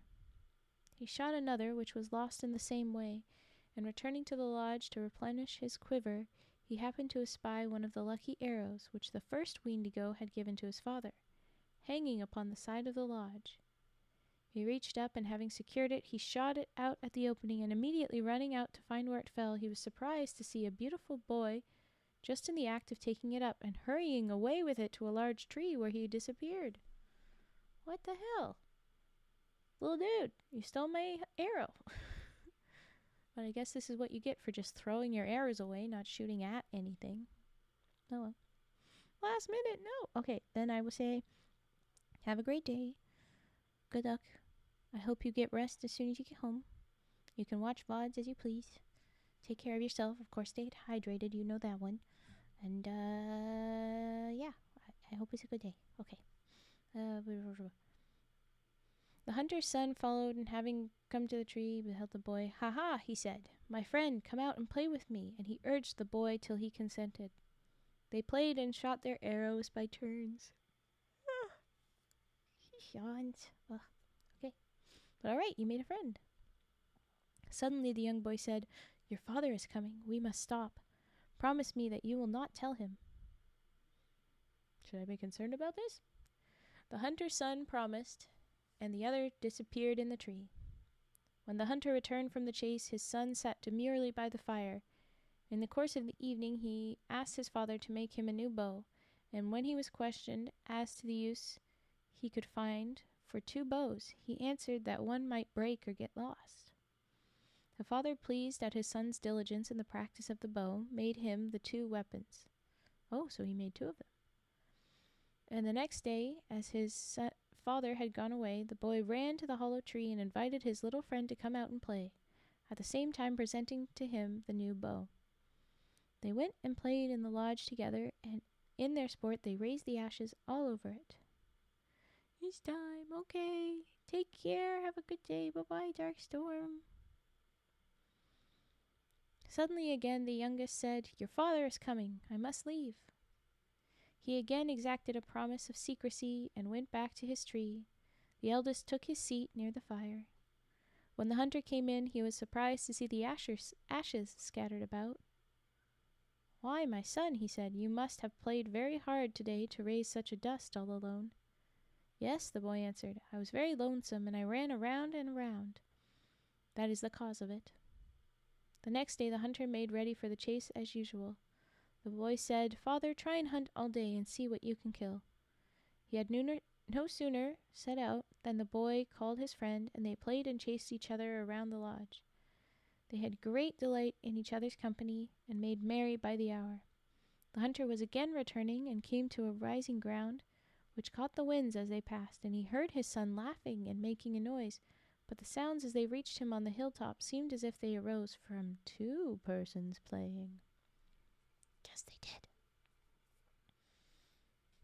At the same time the younger boy stopped, and after saying, Your father is coming, he stole away under cover of the high grass to his hollow tree, which was not far off. The hunter on entering found his son sitting by the fire, very quiet and unconcerned, although he saw that all the articles of the lodge were lying thrown about in all directions. Why, my son, he said, you must play very hard every day, and what it is that you do all alone to throw the lodge in such confusion? The boy again had his excuse. Father, he answered, I play in this manner. I chase and drag my blanket around the lodge, and that is the reason you see the ashes spread about. The hunter was not satisfied until his son had shown him how he played with the blanket, which he did so adroitly as to set his father laughing, and at last drive him out of the lodge with the great clouds of ashes that he raised. The next morning the boy renewed his request that his father should be absent all day and see if he could not kill 2 deer. The hunter thought this a strange desire on the part of his son, but as he had always humored the boy, he went into the forest as usual, bent on accomplishing his wish, if he could. As soon as he was out of sight, his son hastened to his young companion at the tree, and they continued their sports. The father, on nearing his home in the evening, as he reached the rising ground, again heard the sounds of play and laughter, and as the wind brought them straight to his ear, he was now certain that there were 2 voices. Ah, big hero! Welcome in. Thank you for the follow. We have a new tradition that we drop a little dance emote every time someone new joins us. So let's see which little dancey I'm gonna do. I'm gonna do the one with the little duck on the head. Dee dee dee. Thank you for the follow. Welcome in. Get cozy. Alright, where was I? You was certainly heard 2 voices. That's it. No chicken dance. Okay. The boy from the tree had no more than time to escape when the hunter entered and found his son sitting as usual near the fire. When he cast his eyes around, he saw that the lodge was in greater confusion than before. My son, he said, you must be very foolish when alone to play so, but tell me, my son. I heard 2 voices, I am sure. And he looked closely on the prints of the footsteps in the ashes. True, he continued, here is the print of a foot which is smaller than my son's. And he was now satisfied that his suspicions were well founded, and that some very young person had been the companion of his son. The boy could not now refuse to tell his father what had happened. Father, he said, I found a boy in the hollow of that tree near the lodge where you placed my mother's bones. Strange thoughts came over the mind of the hunter. It was the same one it was that one? Oh my gosh. Okay, it all adds up now. I was like wondering where this kid came from. Strange thoughts came over the mind of the hunter. Did his wife live again in this beautiful child? Fearful of disturbing the dead, he did not dare to visit the place where he had deposited her remains. He, however, engaged his son to entice the boy to a dead tree by the edge of a wood where they could kill many flying squirrels by setting on fire. He said that he would conceal himself nearby, and take the boy. Could you not just, like, watch him? I don't know. Okay, fine.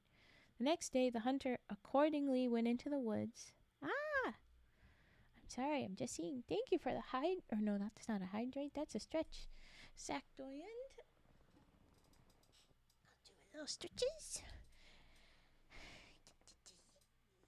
Okay. And thank you for the follow, Shockwavy. Ah, thank you. Well, we have our tradition to drop our little dancies. I now need to find, the little rainbow ducky. It was necessary. Thank you for the follow. Welcome in. Okay, where was I?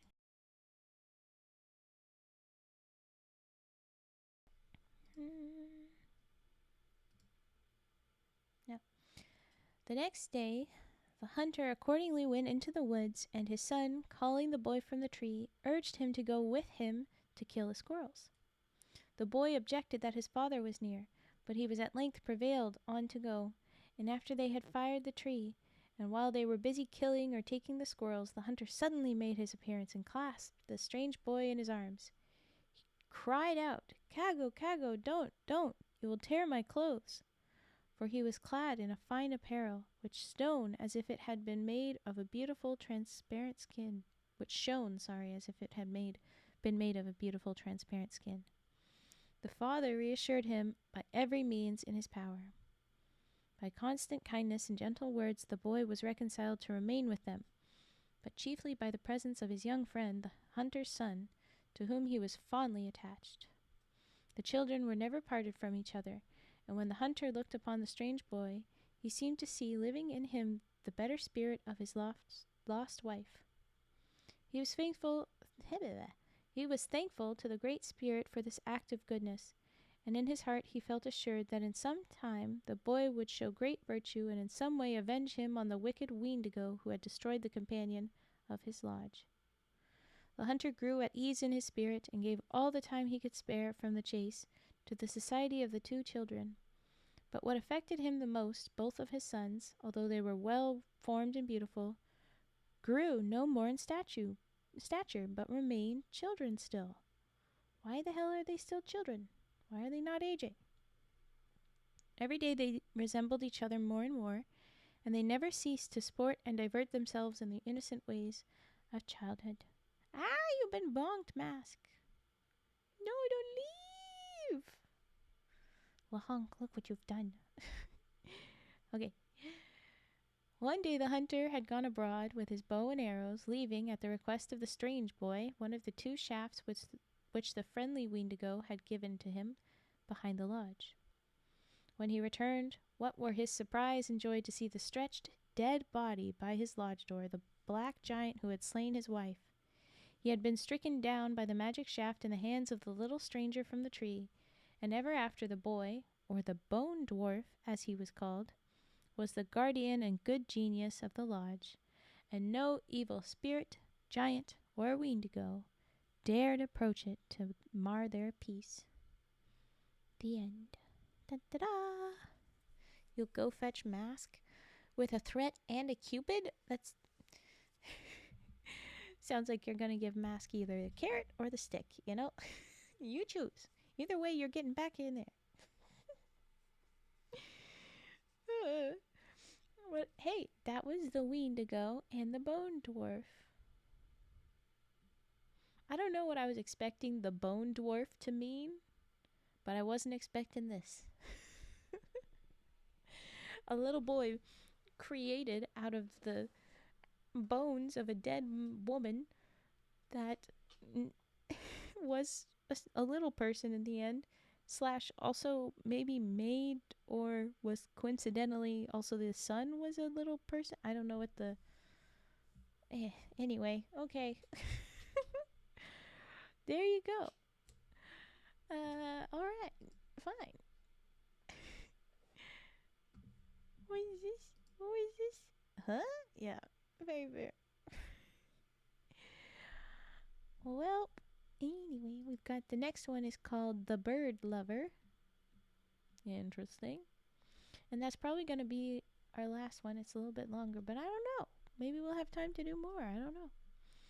I have a feeling we'll get through it and it won't be quite long, quite enough time to read the next story, and we'll jump into maybe poems that Turt has sent us, which I think would be a good move. But yeah. Ah! Willow88. Thank you for the subscription. Let's drop some money frogs for Willow. Ah! Thank you, thank you. Look at that. Da-da-da. Dang. Look at me with 25 out of 20 for my sub goal, except my sub goal, weekly sub goal, is usually only 10. Hell of a week, my dudes. We're up to 40 sub points. I'm pleased, because at 140 we get the new emotes. Thank you for the stories. Of course, Willow88. How do you like to pronounce it? Just 8? Or anyway. Yeah, it's what I like to do. Happy to do it. Happy you're joining us. Yeah. Okay, so the next story is going to be 8-8. Deal. You got it. The next story is going to be The Bird Lover. But before we start that, if there's any redeems, this is the time for those. Lahonk, you had requested a kalimba last stream. You can look and see the kalimba is free to take now. So you can do it. We can do kalimba. Mask. Always love when you do that. Please enjoy your stay, as if this is a little B&B.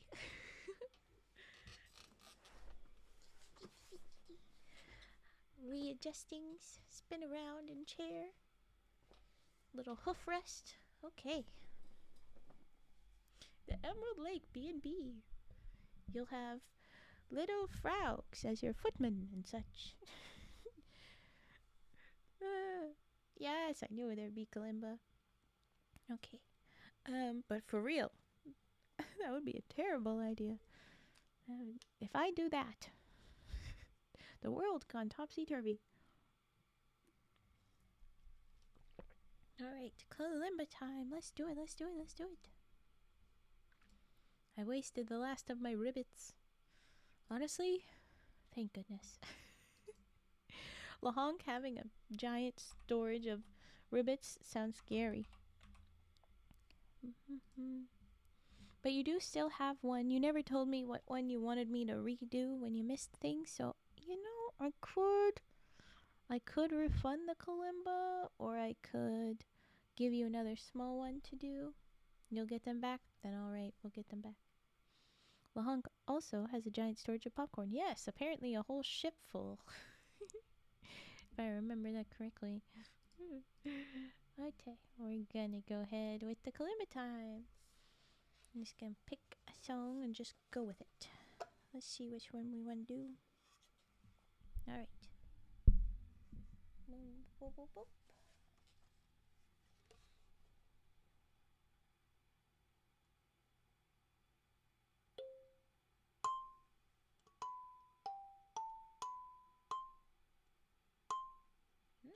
Nope.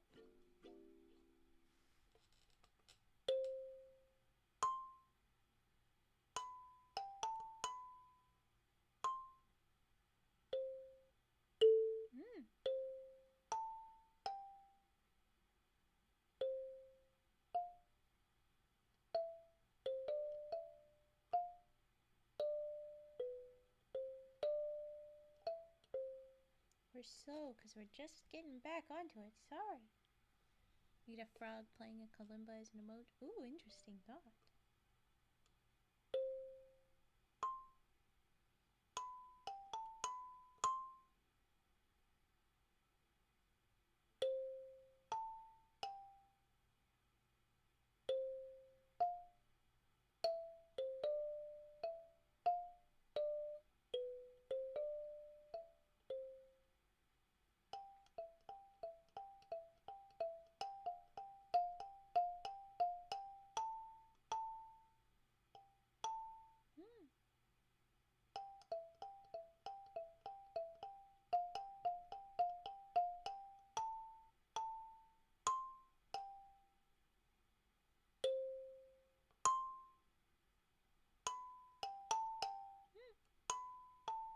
Oh my gosh. We're gonna back up.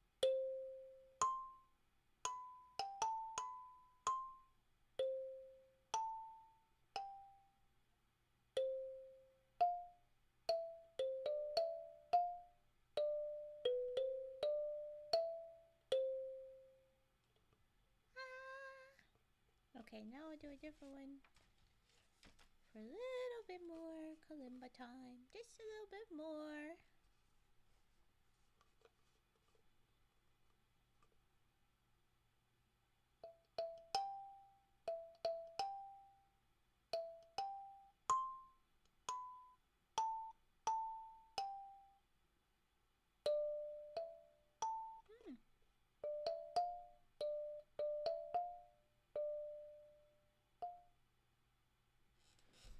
Oh my gosh, I can't see it. I need to move it. Ah! Thank you for... Thank you for... Oh my gosh, Tomato. Looking like she just bashed into the screen. Thank you for the bits. And hi, Nightly. Ninetales, thank you very much. Where's my thingies? I got distracted. I'm going to restart my little lullaby. Because I put the little notes too far away. I couldn't read it. Okay, here we go.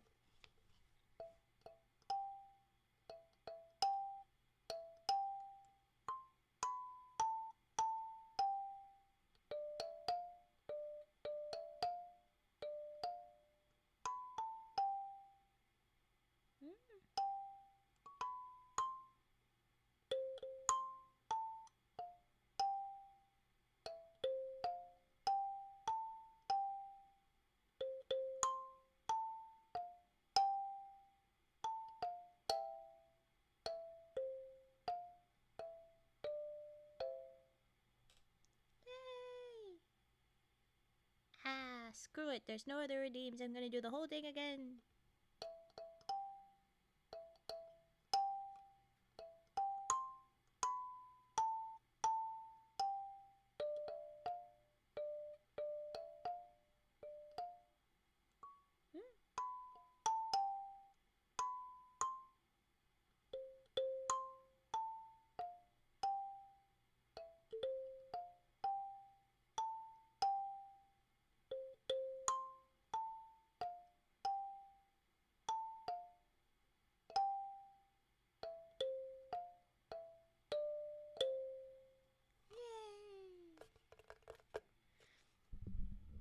Well, there you go. There was our little kalimba. Do we have no other redeems? My dudes. If no, I don't know. I think I kind of have a plan. I'm going to do a different song on the kalimba. We haven't done many kalimbas, and I'm starting to be like, ooh, fancy, pretty. Let's just do this all stream. So I kind of want to do another song. If you're not doing any other redeems, I'm going to go for it. As choppily, poorly done, poorly played as I do. Okay, I'm going to go for it. You guys didn't say nothing. Oh boy, this one's going to take a second.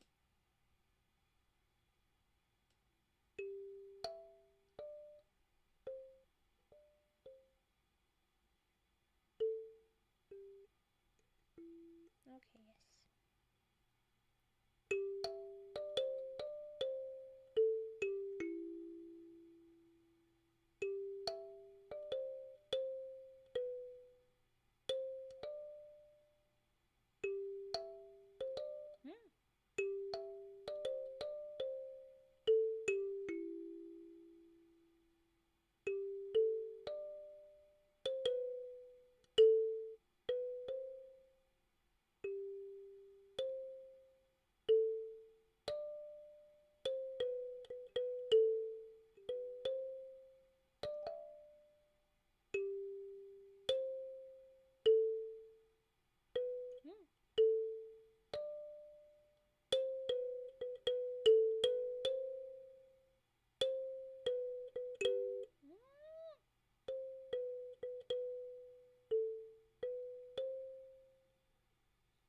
And again. Hopefully better.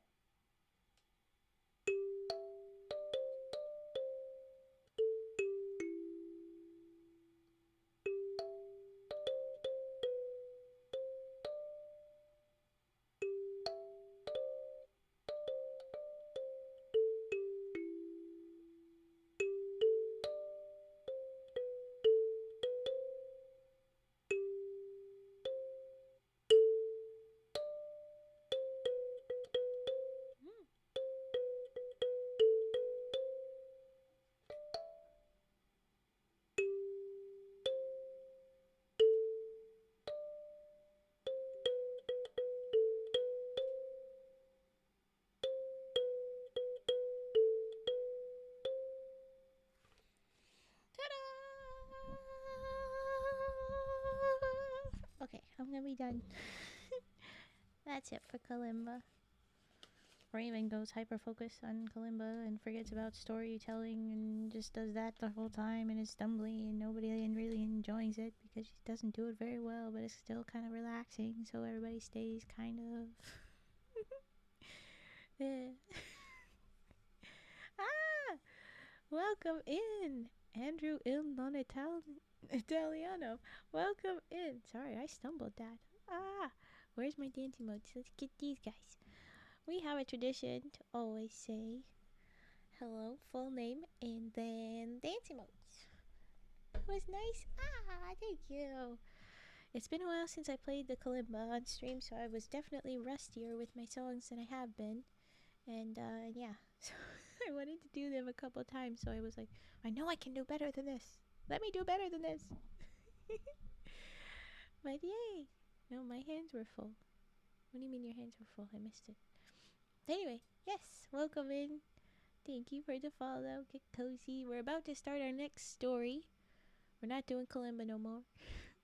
It's gonna be The Bird Lover, a story from the Indian fairy book, which has been very good. And we'd had a bunch of silly, goofy, fun times, but the last two, not that silly, goofy. Just kind of generally, generally spanning the, I'm lacking words. Spanning the width of various stories, like all kinds of different stuff. So let's see what this one's gonna be. I mean, I want to make a silly, goofy joke about the name of it for sure, but I don't know if it's gonna go that way. The Bird Lover. Let's see. Just a bird watcher or sus? The Ert. Where the heck did the bee go? I put that there. There you go. This is our next story. Let's go. Here we are.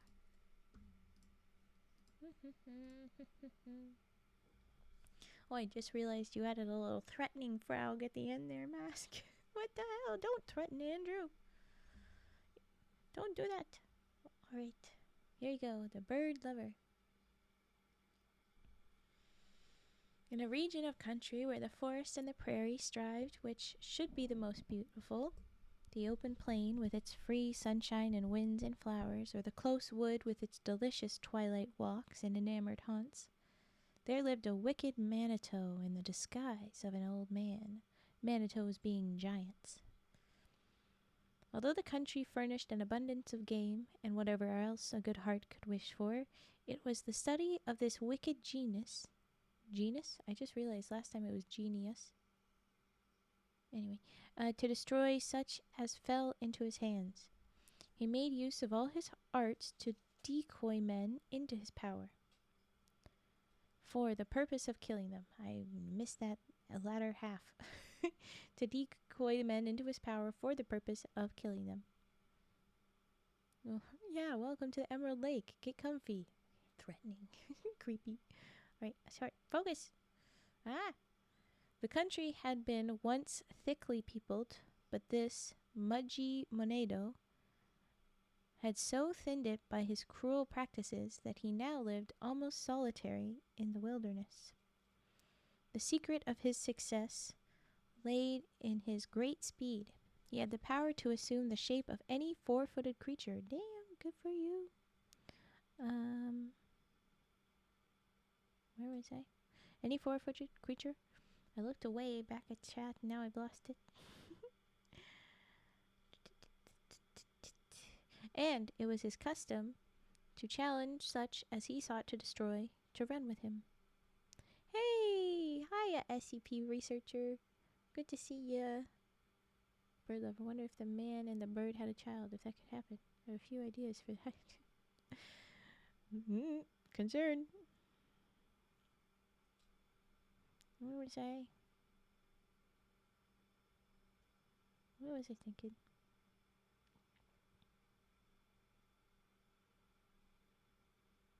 What was I thinking? Oh, I lost it. We just need to jump back into study. Story. There you go. He would challenge them to run with him. That's what he's doing in order to defeat them. He had a beaten path on which he ran, leading around a large lake, and he always ran around the circle so that the starting and the winning post was the same. Okay, so it's one lap. Whoever failed, as everyone had, yielded up his life at this post. And although he ran every day, no man was ever known to beat this evil genius. For whenever he was pressed hard, he changed himself into a fox, wolf, deer, or other swift-footed animal, and was thus able to leave his competitor behind.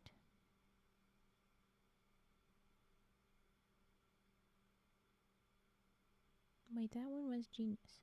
Oh my gosh. One typo and Raven questions everything. Can't stay for the story. Good night. Okay, Willow 88. Go ahead and go eat or do whatever else you're doing. But hopefully we see you again. Take care. Thank you. Where was I? He would leave his competitor behind by changing. The whole country was in dread of this same Mudgy Monedo, and yet the young men were constantly running with him. Why the heck are they doing that? They know better. For if they refused, he called them cowards, which was a reproach they could not bear. Oh, get over it. They would rather die than be called cowards. Get over it.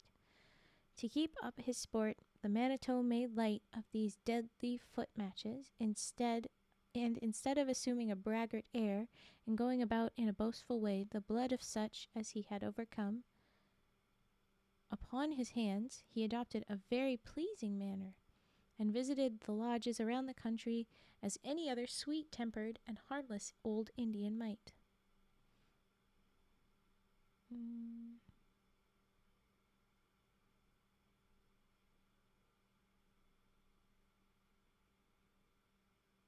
Where did my brain go? I don't know. Gotta sneak away now. Have a good night, everyone. Okay, Cage, take care. Go eat. Or wherever else you're going. Take care. We'll see you another time. Alright. Take a couple breaths and manage to focus. Alright, Raven, let's do that.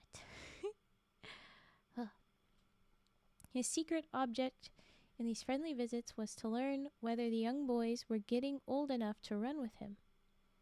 He kept a very sharp eye upon their growth, and the day he thought them ready, he did not fail to challenge them to a trial on his racing ground. So he's just killing all the boys. He's just getting them all. If he's never had somebody win against him. There was not a family in all that beautiful region which had not in this way been visited and thinned out, and the Manitou had quite naturally come to be held in abhorrence by all the Indian mothers in the country. So all the mothers are like, no one better. It happened that there lived near him a poor widow woman, whose husband and 7 sons he had made away with, and she was now living with an only daughter and a son of 10 or 12 years old. This widow was very poor and feeble, and she suffered so much for lack of food and other comforts of the lodge that she would have been glad to die, but for her daughter and her little son. So she's only hanging on for them. The Mudgy Monedo, they're saying it every time, and it's like they're just trying to say he's like an ogre-y, giant type character, but anyway, had already visited her lodge to observe whether the boy was sufficiently grown to be challenged to the race, and so crafty in his appearance, in his approaches, and so soft in his manners was the Monedo, that the mother feared that he would yet decoy the son and make away with him, as he had done with his father and his 7 brothers, in spite of all her struggles to save him. And yet she strove with all her might to strengthen her son in every good course. She taught him as best she could what skill was becoming for the wise hunter and the brave warrior. She remembered and set before him all that she could recall of the skill and craft of his father and his brothers who were lost. The widow woman was also instructed her daughter in whatever could make her useful as a wife. Can we not teach her also to run around? Anyway, fine. And in the leisure time of the lodge, she gave her lessons in the art of working with the quills of porcupine, and bestowed on her such other accomplishments as should make her an ornament and a blessing to her husband's household. Oh, yay! She gets to be an ornament. Literally a trophy. Yay! Anyway, the daughter, Minda by name, was kind and obedient to her mother and never failed in her duty. Their lodge stood high up on the banks of a lake, which gave them a wide prospect of country embellished with groves and open fields, which waved with the blue light of their long grass and made, at all hours of sun and moon, a cheerful scene to look upon. Across this beautiful prairie, Minda had one morning made her way to gather dry limbs for their fire, for she disdained no labor of the lodge. And while enjoying the sweetness of the air and the green beauty of the woods, she strolled far away. She had come to a bank painted with flowers of every hue and was reclining on its fragrant couch when a bird of red and deep blue plumage softly blended. Okay, so purple, and alighted on a branch nearby and began to pour forth its carol. It was a bird of strange character, such as she had never before seen. Its first note was so delicious to the ear of Minda, and it so pierced to her heart that she listened as she had never before to any mortal or heavenly sound.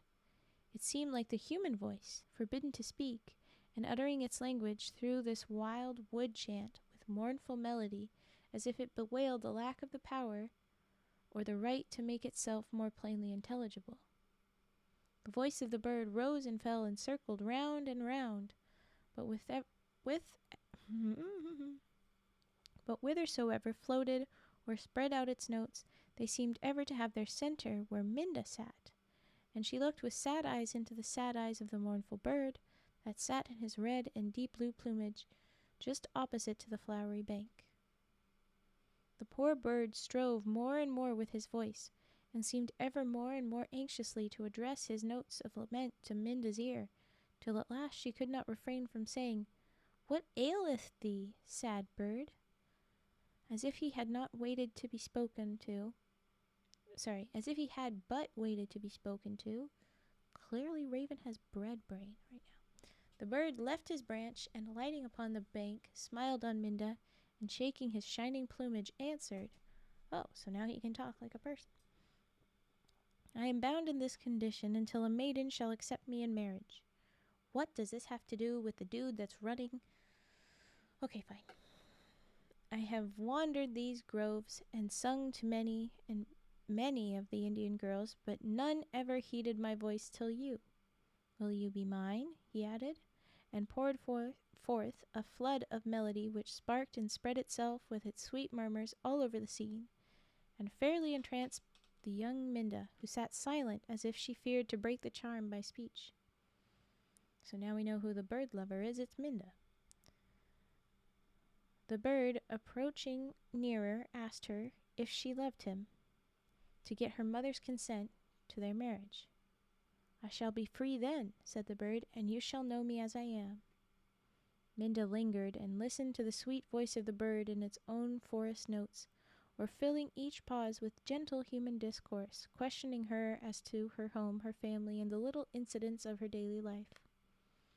She returned to the lodge later than usual, but she was too timid to speak to her mother of that which the bird had charged her. "You're too shy to do what he's telling you to do?" Damn it. She returned again and again to the fragrant haunt in the wood, and every day she listened to the song and the discourse of her bird admirer with more pleasure. And he every day besought her to speak to her mother of the marriage. Yeah, damn it, Minda, do it. This she could not, however, muster heart and courage to do. Dang it, too shy.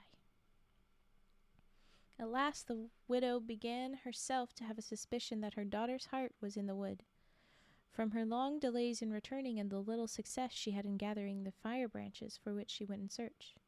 She's gone all day, but she doesn't do shit. Something's up. In answer to her mother's questions, Minda revealed the truth and made known her lover's request. The mother, considering the lonely and destitute condition of her little household, gave her consent. The daughter, with light steps, hastened with the news to the wood. The bird lover, of course, heard it with delight and fluttered through the air in happy circles and poured forth a song of joy which thrilled Minda to the heart. He said that he would come to the lodge at sunset and immediately took wing.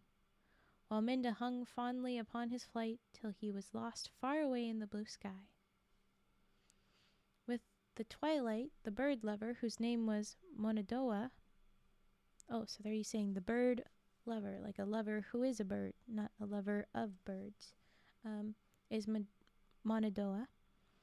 And then there's Minda. Monadoa appeared at the door of the lodge as a hunter with a red plume and a mantle of blue upon his shoulders. He addressed the widow as his friend, and she directed him to sit down beside her daughter, and they were regarded as man and wife. Early on the following morning, he asked for the bow and arrows of those who had been slain by the wicked Manito, and went out a-hunting. As soon as he had got out of sight of the lodge, he changed himself into the wood bird, as he had been before his marriage, and took his flight through the air. Although game was scarce in the neighborhood of the widow's lodge, Monadoa returned at evening in his character of a hunter with 2 deer. This was his daily practice, and the widow's family never more lacked for food. It was noticed, however, that Monadoa himself ate but little, and that of a peculiar kind of meat flavored with berries, which, with other circumstances, convinced them that he was not as the Indian people around him. Well, he was a bird, but okay.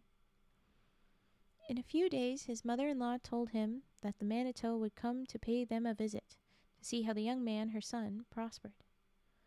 Monadoa answered that he should on that day be present. When the time arrived, he flew upon a tall tree overlooking the lodge and took his station there as the wicked Manito passed in. The Mudgy Manito cast sharp glances at the scaffold so well laden with meat, and as soon as he had entered, he said, "Why, who is it that is furnishing you with meat so plentifully?" "No one," she answered. "Nothing," she answered, "but my son. He is just beginning to kill deer." "No, no," he retorted. "Someone is living with you."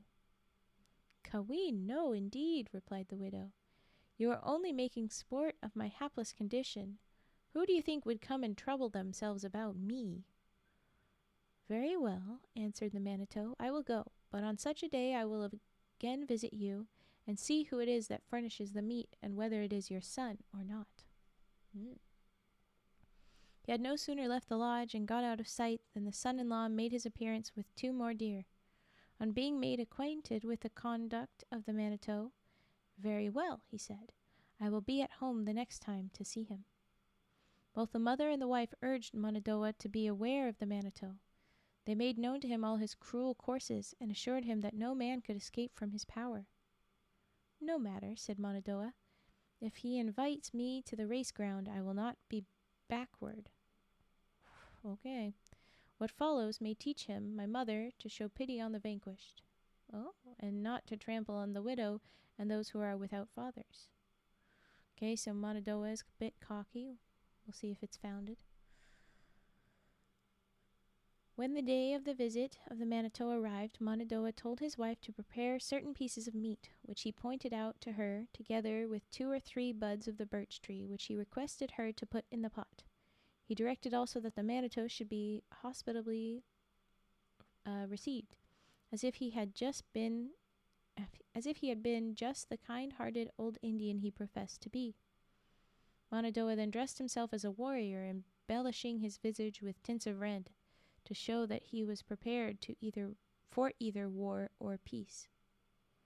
As soon as the Mudgy Manito arrived, he eyed the strange warrior whom he had never seen before, but he dissembled as usual, and with a gentle laugh said to the widow, "Did I not tell you that someone was staying with you? For I knew your son was too young to hunt." The widow excused herself by saying she did not think it necessary to tell him, inasmuch as he was a Manito and must have known before he asked. The Manito was very pleasant with Monadoa, and after much discourse in a gentle spoken voice, he invited him to the racing ground, saying it was a manly amusement, that he would have an excellent chance to meet there with other warriors, and that he should himself be pleased to run with him. Lies.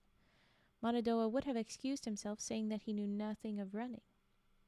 "Why," replied the Mudgy Manito, trembling in every limb as he spoke, "don't you see how old I look, while you are young and full of life? We must at least run a little to amuse others." Be it so, then, replied Monadoa. I will oblige you. I will go in the morning. No! Pleased with his crafty success, the Manito would have now taken his leave, but he was pressed to remain and partake their hospitality. The meal was immediately prepared, but one dish was used. Monadoa partook of it first to show his guest that he need not fear, saying at the same time, "It is a feast, and as we seldom meet, we must eat all that is placed on the dish, as a mark of gratitude to the Great Spirit for permitting me to kill animals and for the pleasure of seeing you and partaking of it with you." They ate and talked on this and that until they had nearly dispatched the meal, when the Manito took up the dish and drank off the broth at a breath. On setting it down, he immediately turned his head and commenced coughing with great violence. Ooh! The old body in which he had disguised himself was well nigh shaken in pieces, for he had, as Monadoa expected, swallowed a grain of the birch bud, and this, which relished to himself as being of the bird nature, greatly distressed the old Manito, who partook of the character of an animal, or four-footed thing. He was at last put to such confusion of face by his constant coughing that he was enforced to leave, saying, or rather hiccuping, as he left the lodge, that he should look for the young man at the racing ground in the morning. When the morning came, Monadoa was early astir, oiling his limbs, and enameling his breast and arms with red and blue, resembling the plumage in which he had first appeared to Minda. Upon his brow he placed a tuft of feathers of the same shining tints. By his invitation, his wife, Minda, the mother, and her young son attended Monadoa to the Manito's racing ground. The lodge of the Manito stood upon a high ground, and near it stretched out a long row of other lodges, said to be possessed by wicked kindred of his, who shared in the spoils of his cruelty. As soon as the young hunter and his party approached, the inmates appeared at their lodge doors and cried out, "We are visited!" At this cry the Mudgy Manito came forth and descended with his companions to the starting post on the plain. From this the course could be seen, winding in a large girdle round the lake, and as they were now all assembled, the old Manito began to speak of the race, belted himself up, and pointed to the post, which was an upright pillar of stone. "But before we start," said the Manito, "I wish it to be understood that when men run with me I make a wager, and I expect them to abide by it, life against life." "Very well, be it so," answered Monadoa. "We shall see whose head it is to be dashed against the stone." "We shall," rejoined the Mudgy Manito. "I'm very old, but I shall try and make a run." "Stop lying." "Very well," again rejoiced Monadoa. "I hope we shall both stand to our bargain." "Good," said the old Manito, and he at the same time cast a sly glance at the young hunter, and rolled his eyes toward where stood the pillar of stone. "I am ready," said Monadoa. The starting shout was given, and they set off at high speed, the Manito leading, and Monadoa pressing closely after. As he closed upon him, the old Manito began to show his power, and changing himself into a fox, he passed the young hunter with ease and went leisurely along. Monadoa now, with a glance upward, took the shape of the strange bird of red and deep blue plumage, and with one flight, lightning at some distance ahead of the Manito, resumed his mortal shape, so he flew away. When the Mudgy Manito espied his competitor before him, "Whoa, whoa!" he exclaimed, "this is strange," and he immediately changed himself into a wolf and sped past Monadoa. As he galloped by, Monadoa heard a noise from his throat, and he knew that he was still in distress from the birch bud which he had swallowed at his mother-in-law's lodge. Monadoa again took wing, and shooting into the air, he descended suddenly with great swiftness and took the path far ahead of the old Manito. As he passed the wolf, he whispered in his ear, "My friend, is this the extent of your speed?" teasing him. The Manito began to be troubled with bad forebodings, for, on looking ahead, he saw the young hunter in his own manly form running along at leisure. The Mudgy Manito, seeing the necessity of more speed, now passed Monadoa in the shape of a deer. They were now far around the circle of the lake, and fast closing in upon the starting post, when Monadoa, putting on his red and blue plumage, glided along the air and alighted upon the track far in advance. To overtake him, the old Manito assumed the shape of the buffalo, and he pushed on with such long gallops that he was again the foremost of the course. The buffalo was the last change he could make, and it was in this form that he had most frequently conquered. The The young hunter, once more a bird, in the act of passing the Manitou, saw his tongue lolling from his mouth with fatigue. "My friend," said Monadnoah, "is this all your speed?" The Manitou made no answer. Monadnoah had resumed his character of a hunter and was within a run of the winning post when the wicked Manitou had nearly overtaken him. "Baka, Baka, Najee," he called out to Monadnoah. "Stop, my friend. I wish to talk to you." Monadnoah laughed aloud as he replied, "I will speak to you at the starting post. When men run with me, I make a wager, and I expect them to abide by it, life against life." Just calling him out again, saying his words. One more flight as the blue bird with red wings, and Monadnoah was so near the goal that he could easily reach it in his mortal shape. Shining in beauty, his face lighted up like the sky, with tinted arms and bosom gleaming in the sun, and the party-colored plume, on his brow waving in the wind. Monadnoah, cheered by a joyful shout, from his own people, leaped to the post. The Manitou came on with fear in his face. "My friend," he said, "spare my life," and then added in a low voice, as if he would not that the others should hear it, "Give me to live." And he began to move off as if the request had been granted. "As you have done to others," replied Monadnoah, "so shall it be done to you." And seizing the wicked Manitou, he dashed him against the pillar of stone. His kindred, who were looking on in horror, raised a cry of fear and fled away in a body to some distant land, whence they have never returned. The widow's family left the scene, and when they had all come out into the open fields, they walked on together until they had reached the fragrant bank and the evergreen wood where the daughter had first encountered her bird lover. Monadnoah, turning to her, said, "My mother, here we must part. Your daughter and myself must now leave you. The good spirit, moved with pity, has allowed me to be your friend. I have done that for which I was sent. I am permitted to take with me the one whom I love. I have found your daughter, ever kind, gentle, and just. She shall be my companion. The blessing of the good spirit be ever with you. Farewell, my mother, my brother, farewell." While the widow woman was still lost in wonder at these words, Monadnoah and Minda, his wife, changed at the same moment, rose into the air as beautiful birds, clothed in shining colors of red and blue.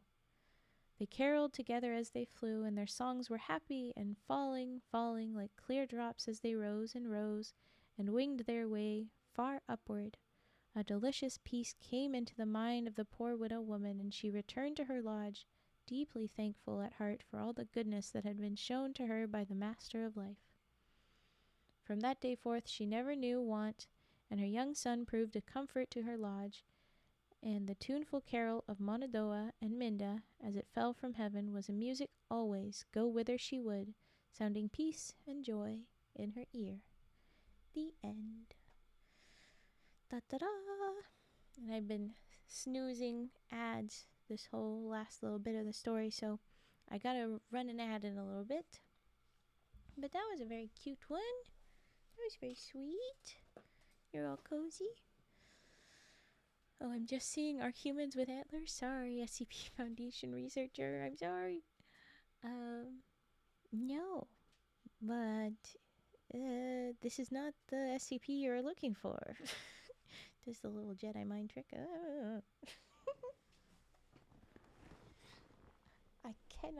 I cannot prepare for when you show up. Don't report me, dude. You won't find me anyway. You won't find Emerald Lake. You couldn't if you tried. Foundation. I was about to say I have too little energy to be throwing around the curses I want to right now. But okay, that was a nice one. I want to say that this one is reminding me of the Leela Now lost daughter story. If it was more of a wholesome and nobody was like, "Are we worried about her? Are we worried about her?" moment.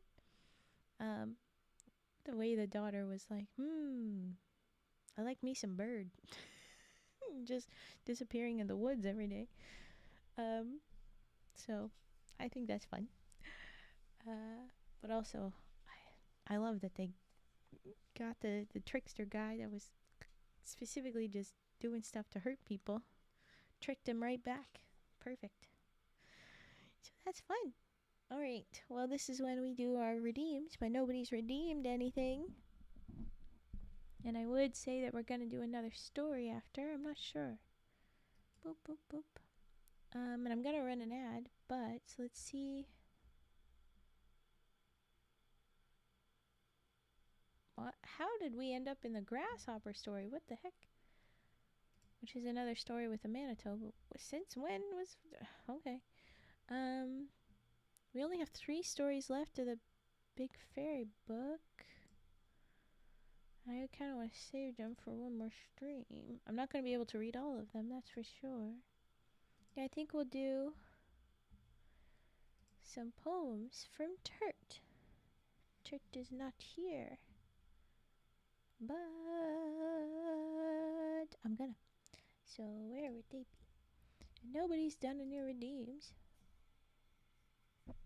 So if you want me to, I will. I'll go ahead and grab that.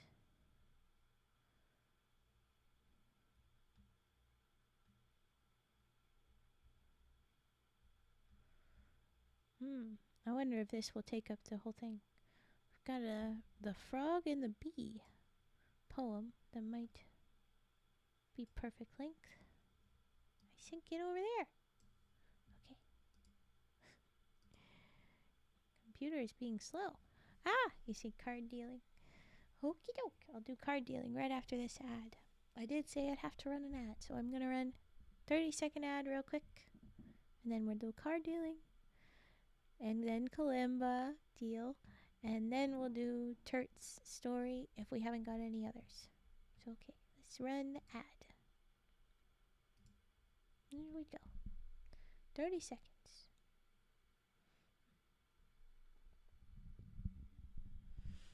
Something's being funny. I don't see the Kalimba in there. I'm going to reload my thing.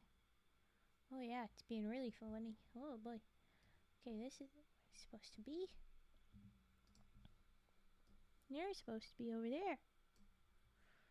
Oh my goodness. Okay. It's all chaos. It's chaos. Ah. Okay.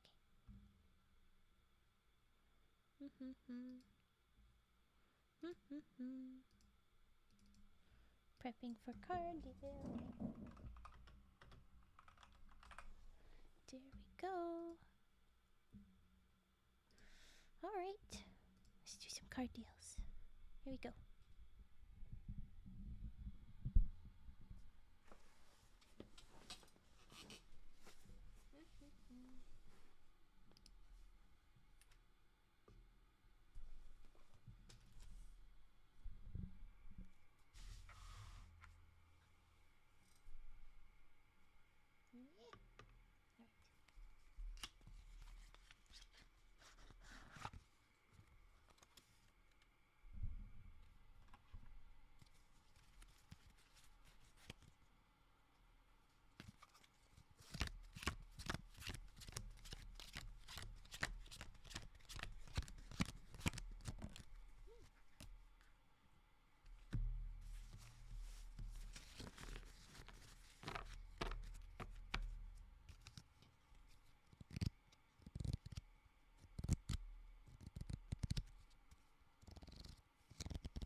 there was our card dealing.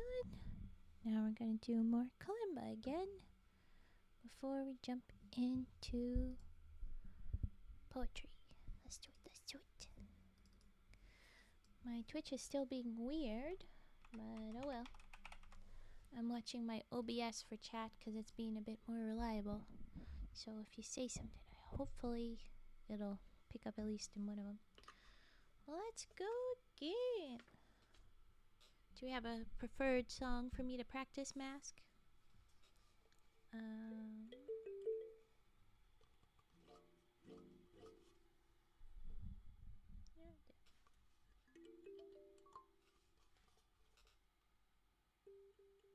Nope, hold it out.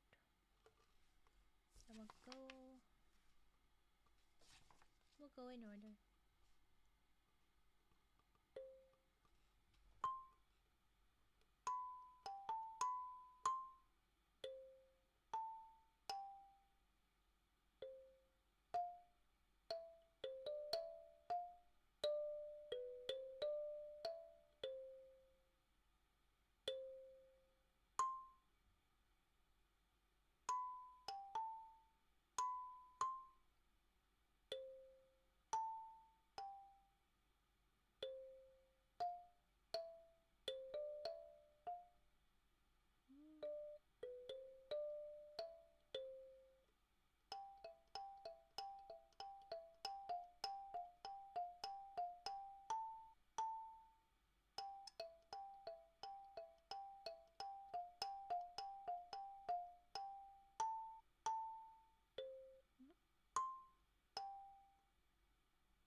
Oh my gosh, one more time.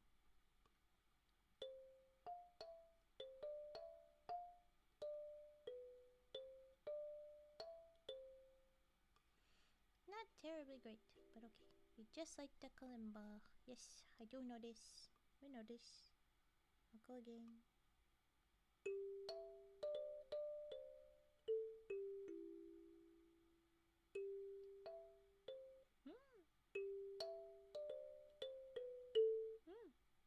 Oh my gosh.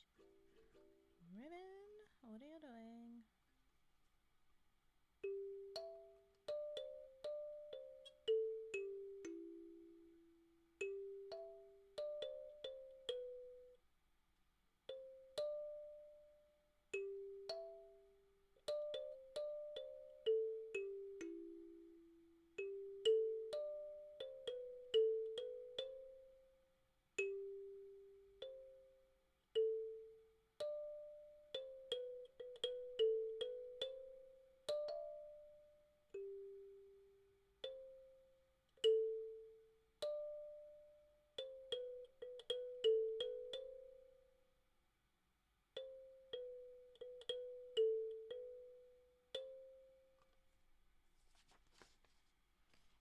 And to wrap up.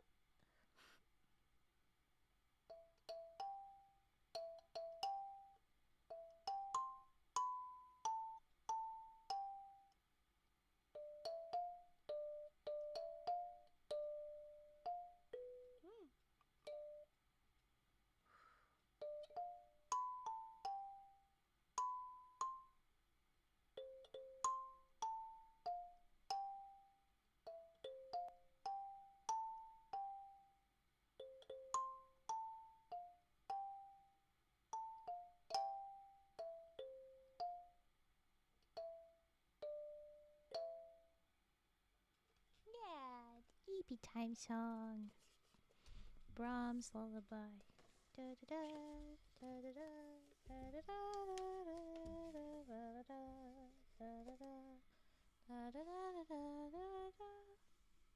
Okay. There was kalimba. There you go. I has done it. Haha.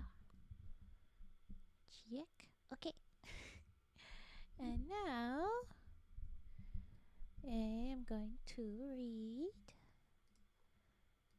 one of the poems that Turt has left us to read. So, this one is called The Frog and the Bee, and this will be our last story.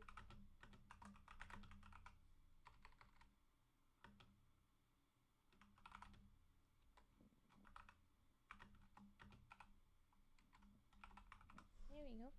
The Frog and the Bee. This will be our last story before we wrap up, probably. But here we go. Oh, wait. Ah. Boop. There you go. The frog and the bee lived merrily on a log in a bog in the middle of two rivers, the River Loose and the River Rye. They were best friends with the mouse, who had a house on the River Loose, and the elf with one ear and the fly with one eye, who lived on the River Rye. One day the frog on the log in the middle of the bog said to his dear friend the bee, "It's about time that you and I, the mouse with a house on the River Loose, elf and fly, had another adventure." The bee buzzed excitedly and said, "What did you have in mind?" "Well," said the frog, who lived on the log in the middle of the bog on the River Loose, where the mouse had his house, "I was thinking that you and I and the fly with one eye could get together with the mouse who has a house on the River Louse with the elf with one ear and set out for the town of Cry, which is on the River Rye." "I've heard," said the frog, who lived on the log in the middle of the bog on the River Loose, where the mouse had his house, "that there is a horse living by the course of the river who, because he is getting older, needs some help getting his master and his friend round the very long bend. I thought you and I and the fly with one eye and elf with one ear and the mouse with a house on the River Louse could come up with a plan to get the barge, the horse, his master, and his friend around the river bend at the town of Cry on the River Rye." "What a great idea," said the bee to the frog, who lived on a log in the middle of the bog. "Let's go summons our friends, the mouse with the house on the River Louse, and the fly with one eye, and the elf with one ear, and help the master and his horse round the river course." So the frog and bee set out to find the mouse with the house on the River Louse, and the fly with one eye and the elf with one ear, and explained to them that there was a horse who needed their help to get a barge and his master and a friend round the river bend. The mouse with the house on the River Louse and the fly with one eye and the elf with one ear, were easy to persuade. They all agreed to let the frog who lived on a log in the middle of the bog to take the lead. Frog said to the elf with one ear, "We need you to be the eyes for the fly with one eye and help him find his way to the town of Cry on the River Rye." To the fly with one eye, Frog, who lived on a log in the middle of the bog, said, "We need you to help the elf with one ear and be his ears, working together to find your way to the town of Cry on the River Rye." The friends set out on their way to the town of Cry on the River Rye. Frog, who lived on the log in the middle of the log, Do they mean for that to have been a period or okay? The friends set out on their way to the town of Cry on the River Rye.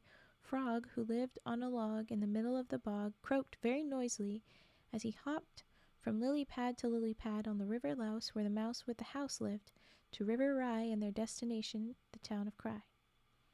The bee buzzed happily on the shoulder of the frog, who lived on a log in the middle of the bog, and accepted the ride with his friend to the river bend at the town of Cry on the River Rye. The fly with one eye and the elf with one ear set out together. The elf, with his perfect eyesight, led the way to the town of Cry on the River Rye. The fly, with his perfect hearing, kept the elf safe from harm and alerted him to any creature that may be nearing. It was a beautiful afternoon, and the friends would get to the town of Cry on the River Rye soon. The frog and the bee and the fly and the elf and the mouse with the house on the River Louse would help their friend, the horse, and his master get around the very long course of the river at the town of Cry on the River Rye. After several hours, the friends all agreed it wouldn't be long now until their friend the horse would be in sight, and they would use all of their skills and all of their might to help their friend navigate around the bend of the river at the town of cry on the river Rye. The frog croaked to the bee, "Look, our friend is in front of you and me. The horse is close to the river bend, and he will soon need all of his friends to help him round the bend close to the town of Cry on the river Rye." The horse was pleased to see his friends, the frog who lived on a log in the middle of the bog, the bee and the mouse who had a house on the river Louse, the fly with one eye and elf with one ear. He began to neigh and cheer. At last he would have some help from his friends to get him, the barge, and his master and friend around the river bend. The frog who lived on a log in the middle of the bog asked the horse, "How can we assist you and your master?" The horse replied, "Of course, I need good eyes and ears." The horse replied, "Of course, I need good eyes and ears and lots of noise to guide the master, the barge, and me, the horse, of course, around the river bend." The frog who lived on a log in the middle of the bog replied, "I have an idea. The elf with one ear has perfect eyes, and the fly with one eye has perfect ears. Myself, the bee, and the mouse with a house on the river Louse can all make lots of noise. Together we will all work to assist your master and you, the horse, around the river course." The horse did neigh as if to obey, and went to find his master.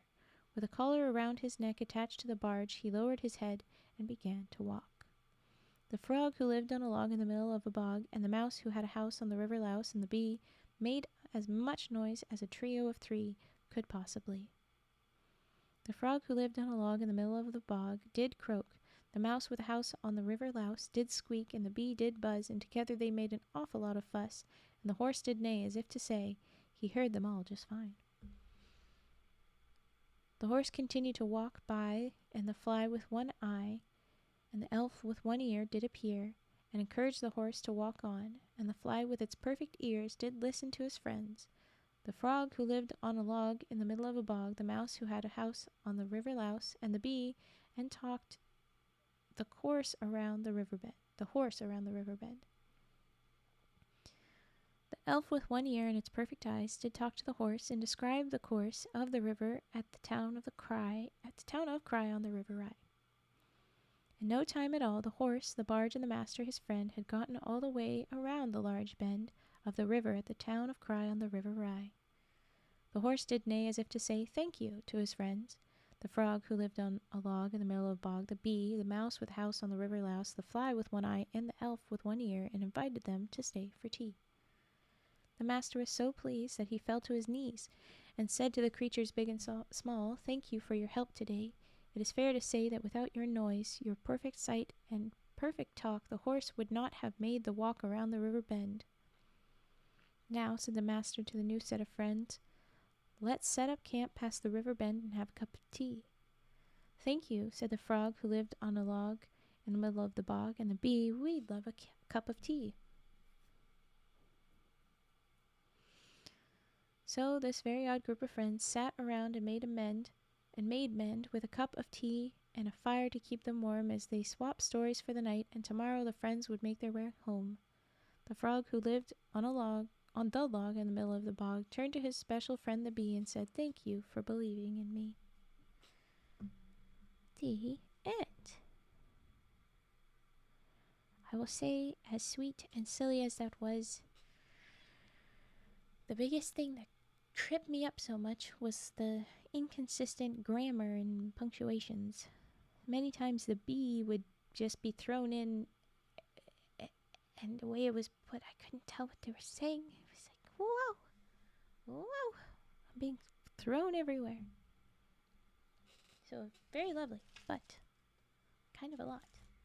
And I need to write this down, because I always write down all my stories. Boop, boop, boop. Oh, sorry, that gave a little squeak. How dare it? It's been so quiet.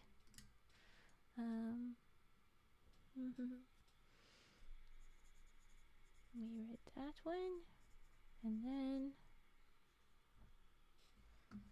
Frog and the Bee.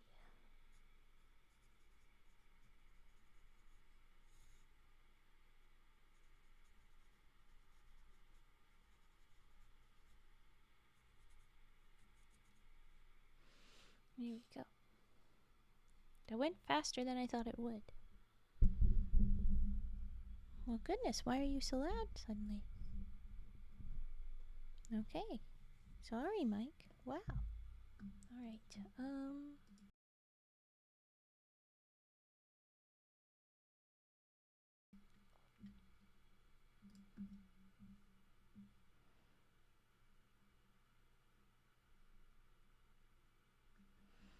I think then we will go to the next one. Oh no. Next ones are all that Turtle actually wrote, so I think... No, I should wait for Turt specifically for that. We still have half hour of stream almost, though. That poem looked so long. Was very much not. What am I to do? I know that the other stories will be too long to finish in time. I think I know what I have to do. Just play Kalimba. Hi, Devod. I think that's what we gotta do. Can hang out and do some triggers. Yeah, this is it. Just gonna do triggers now. We will have to save the rest of stories for another time. Kalimba stream. Happy little mask. Ah, Anima. Welcome, welcome. Thank you for the follow. Let's drop some dances for our new friend, Frog Jams. Here we go. Dance, dance, dance. But welcome in and tell me if I didn't pronounce that right. Please, please, please. Yeah, we're just gonna do triggers. Origami triggers. I mean, I could make origami. You'd just hear them instead. You wouldn't see me make them is all. So yeah, I'm gonna just jump on the Kalimba now, unless people redeem, or until people redeem other stuff. Cause I might as well. We're gonna go back. You're gonna go back over there. Everybody scoot over. Make room. I gotta type. Yes, you pronounced it right. Aha! I'm glad. Thank you. Based on the number of times I've gotten the name correct, I'm either very good or people lie. Alright.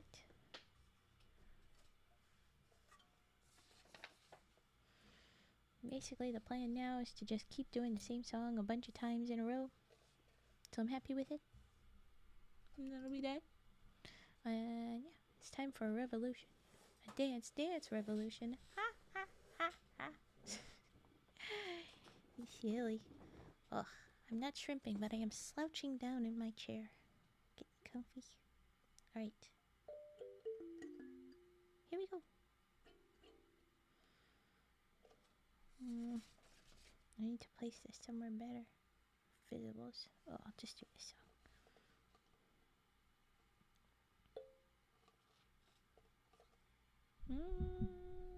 Like, there.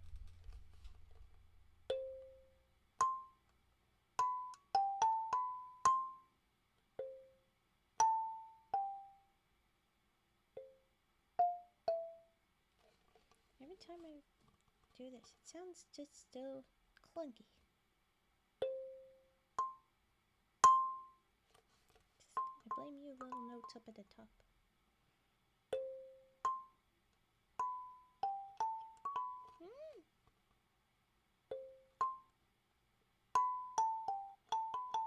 I'm messing it all up, and I'm gonna try again.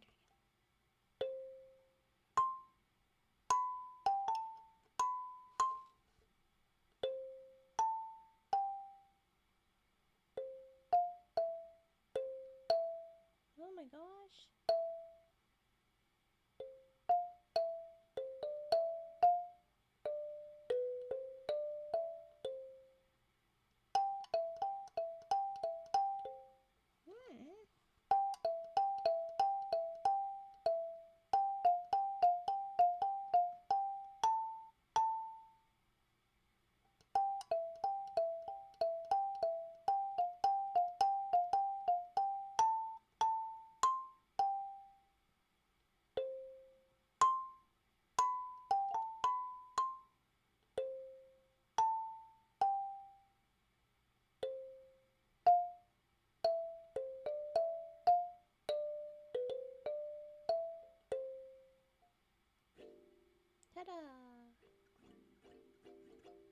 gonna do the other 2 songs, and then you're redeemed. I will get there shortly.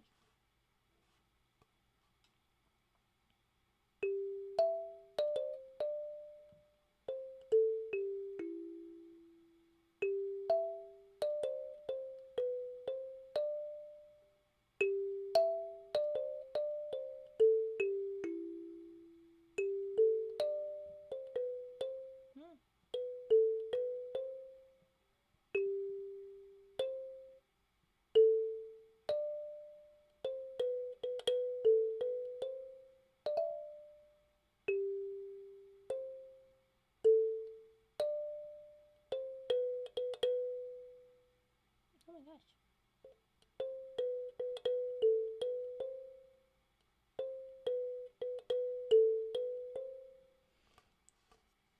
The end there, I just completely spaced. I was like, wait, what? What? Okay.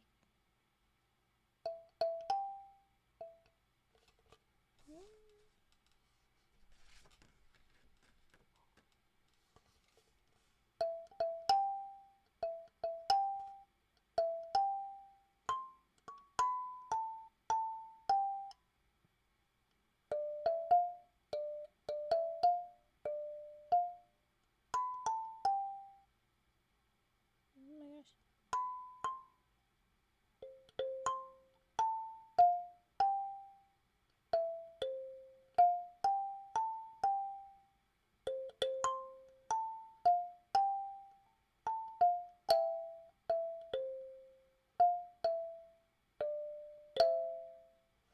Ta-da!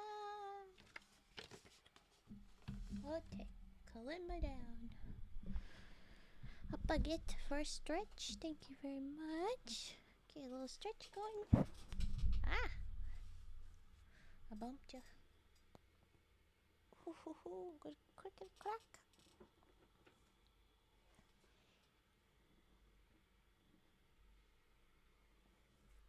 Okay. Water jar. No, glass jar tippy taps. We haven't done that yet with the new mic.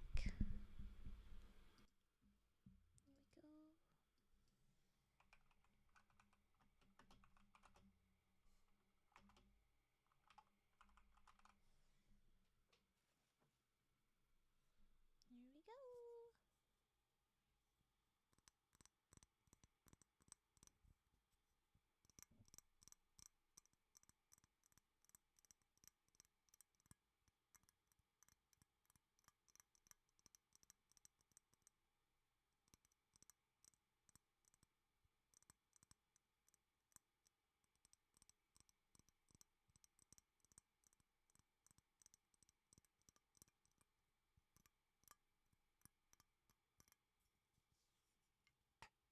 we go.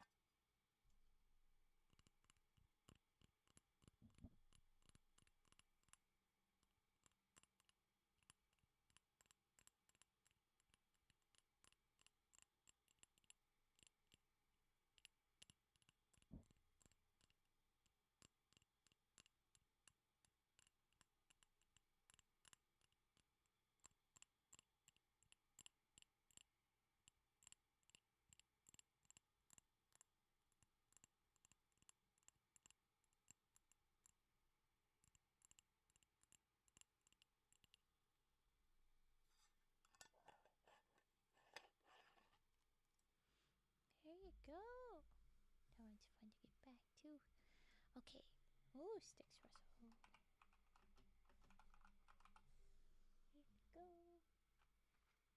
Stick time. Here we go.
stick.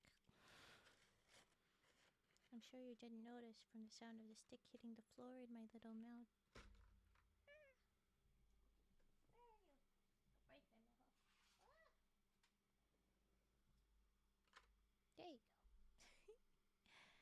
There's our sticks, Russell. Alright. With that... I think I know what I'm gonna do.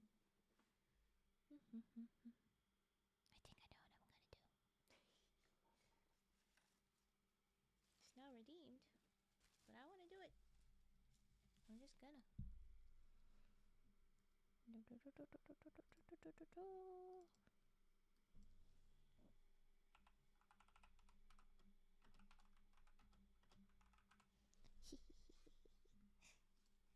If you're not a bubble wrap pop fan, I'm sorry.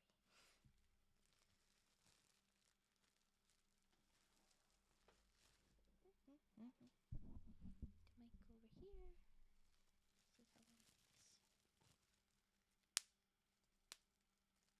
Oh, it's very quiet.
I wanted to finish off the sheet level up.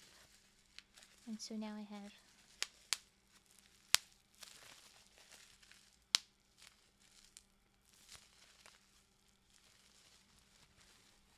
it is dead.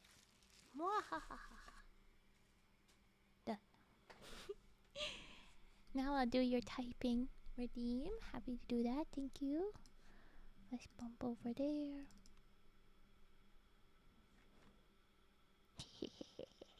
Yes. Okay. I'm assuming you want the big clacky keyboard, but I can do the little softer Apple keyboard if wanted. Let's move mic. Let's go. Actually, I'll mute.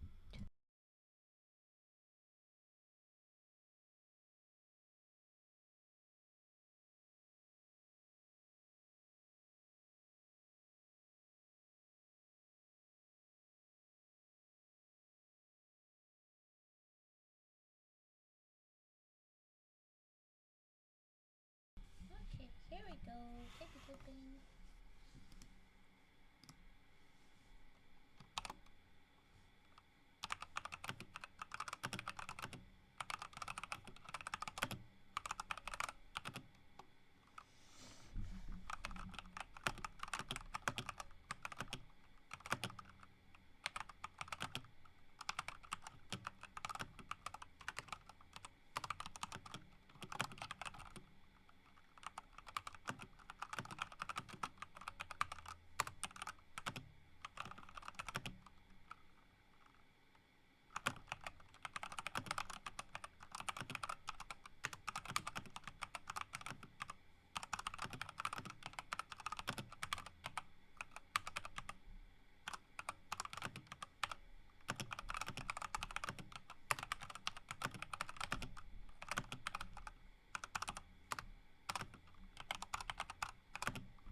Ta-da! There was my typing. Yes, click clack. Clickety clack clack clack.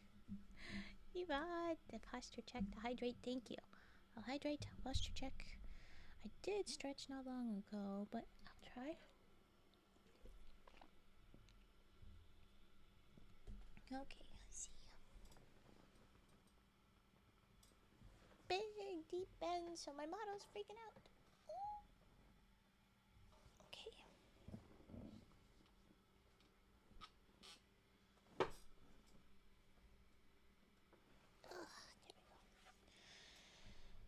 I read it as the other thing. That's why it happened. Alright, page ruffling. Yes, we haven't done it yet with the new mic. Dun da da. Let's do it. I can feel like there's a pop in my back that's trying to happen and it's not. Ugh. After this, I'm gonna like get down on the ground, try and do some yoga because I can just feel it. I've popped everything but that. I can just feel it. Okay. Yes. Page ruffling. Let's go. No, Devon. No. I'm gonna actually like, cause we've only got 5 minutes left. I really don't know if we want to end on raging. So, are you sure? Are you sure you want this? I don't think I want it. Just because I was gonna wrap up. We went so long without it. Rage yoga? Rage yoga? Oh, jeez. I can't even imagine. End in rage. Fine. Okay, I'll go. Here's a page ruffling first. Here we go. Little book, stiff pages.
I zoned out. I just did the little book. Here's a big book. My goodness.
There you go.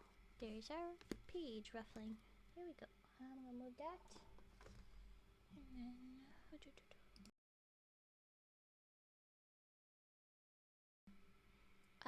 I see.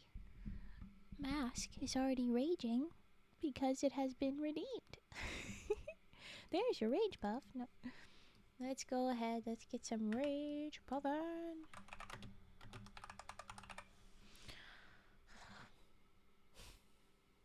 You raged and you puffed. Now it's my turn.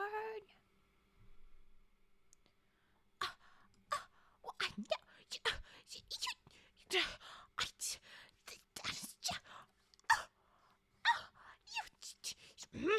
I can't even. I know.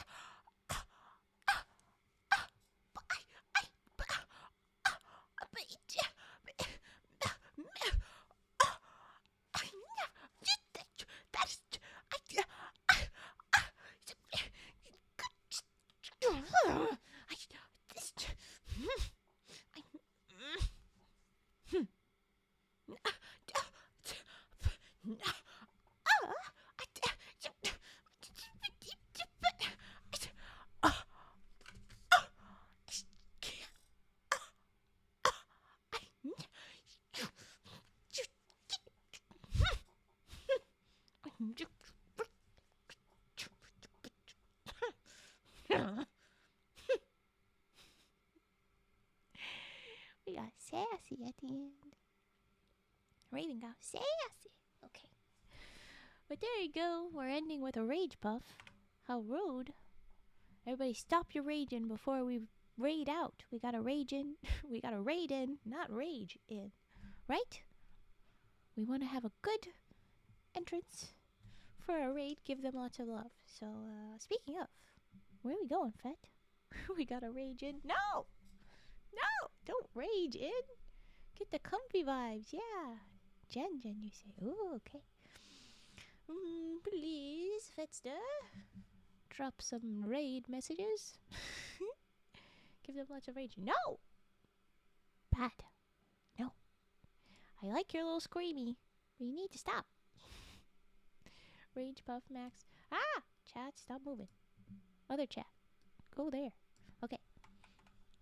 Let's go ahead and read out. Aw, you have a good night too, Devod.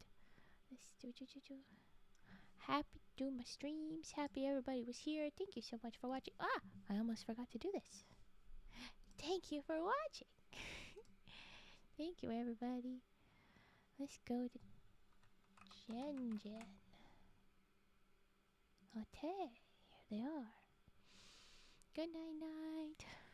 Good night, everybody. Eat well, take care, or if you're not in an eepy time zone, happy time zone. Have a good day, wherever time zone you're in. Let's prep for raid. Yes. What did I just do? Yes, okay, good. And let's begin the raid. I will see you guys on Sunday. Reminder, I will update Discord with the change of schedule because we're gonna do a long stream, but which exact timing it'll start, I'll be updating this Discord. I'll also update the Discord with an exact date for the subathon as soon as I know. It should be within the weekish maybe. So that you guys have lots of time to prep. But yeah, there you go. Hope to see you soon. I'll be uploading this VOD ASAP tonight. Yeah. Okay, take care. Let's go. Let's go. Wee, we're raiding.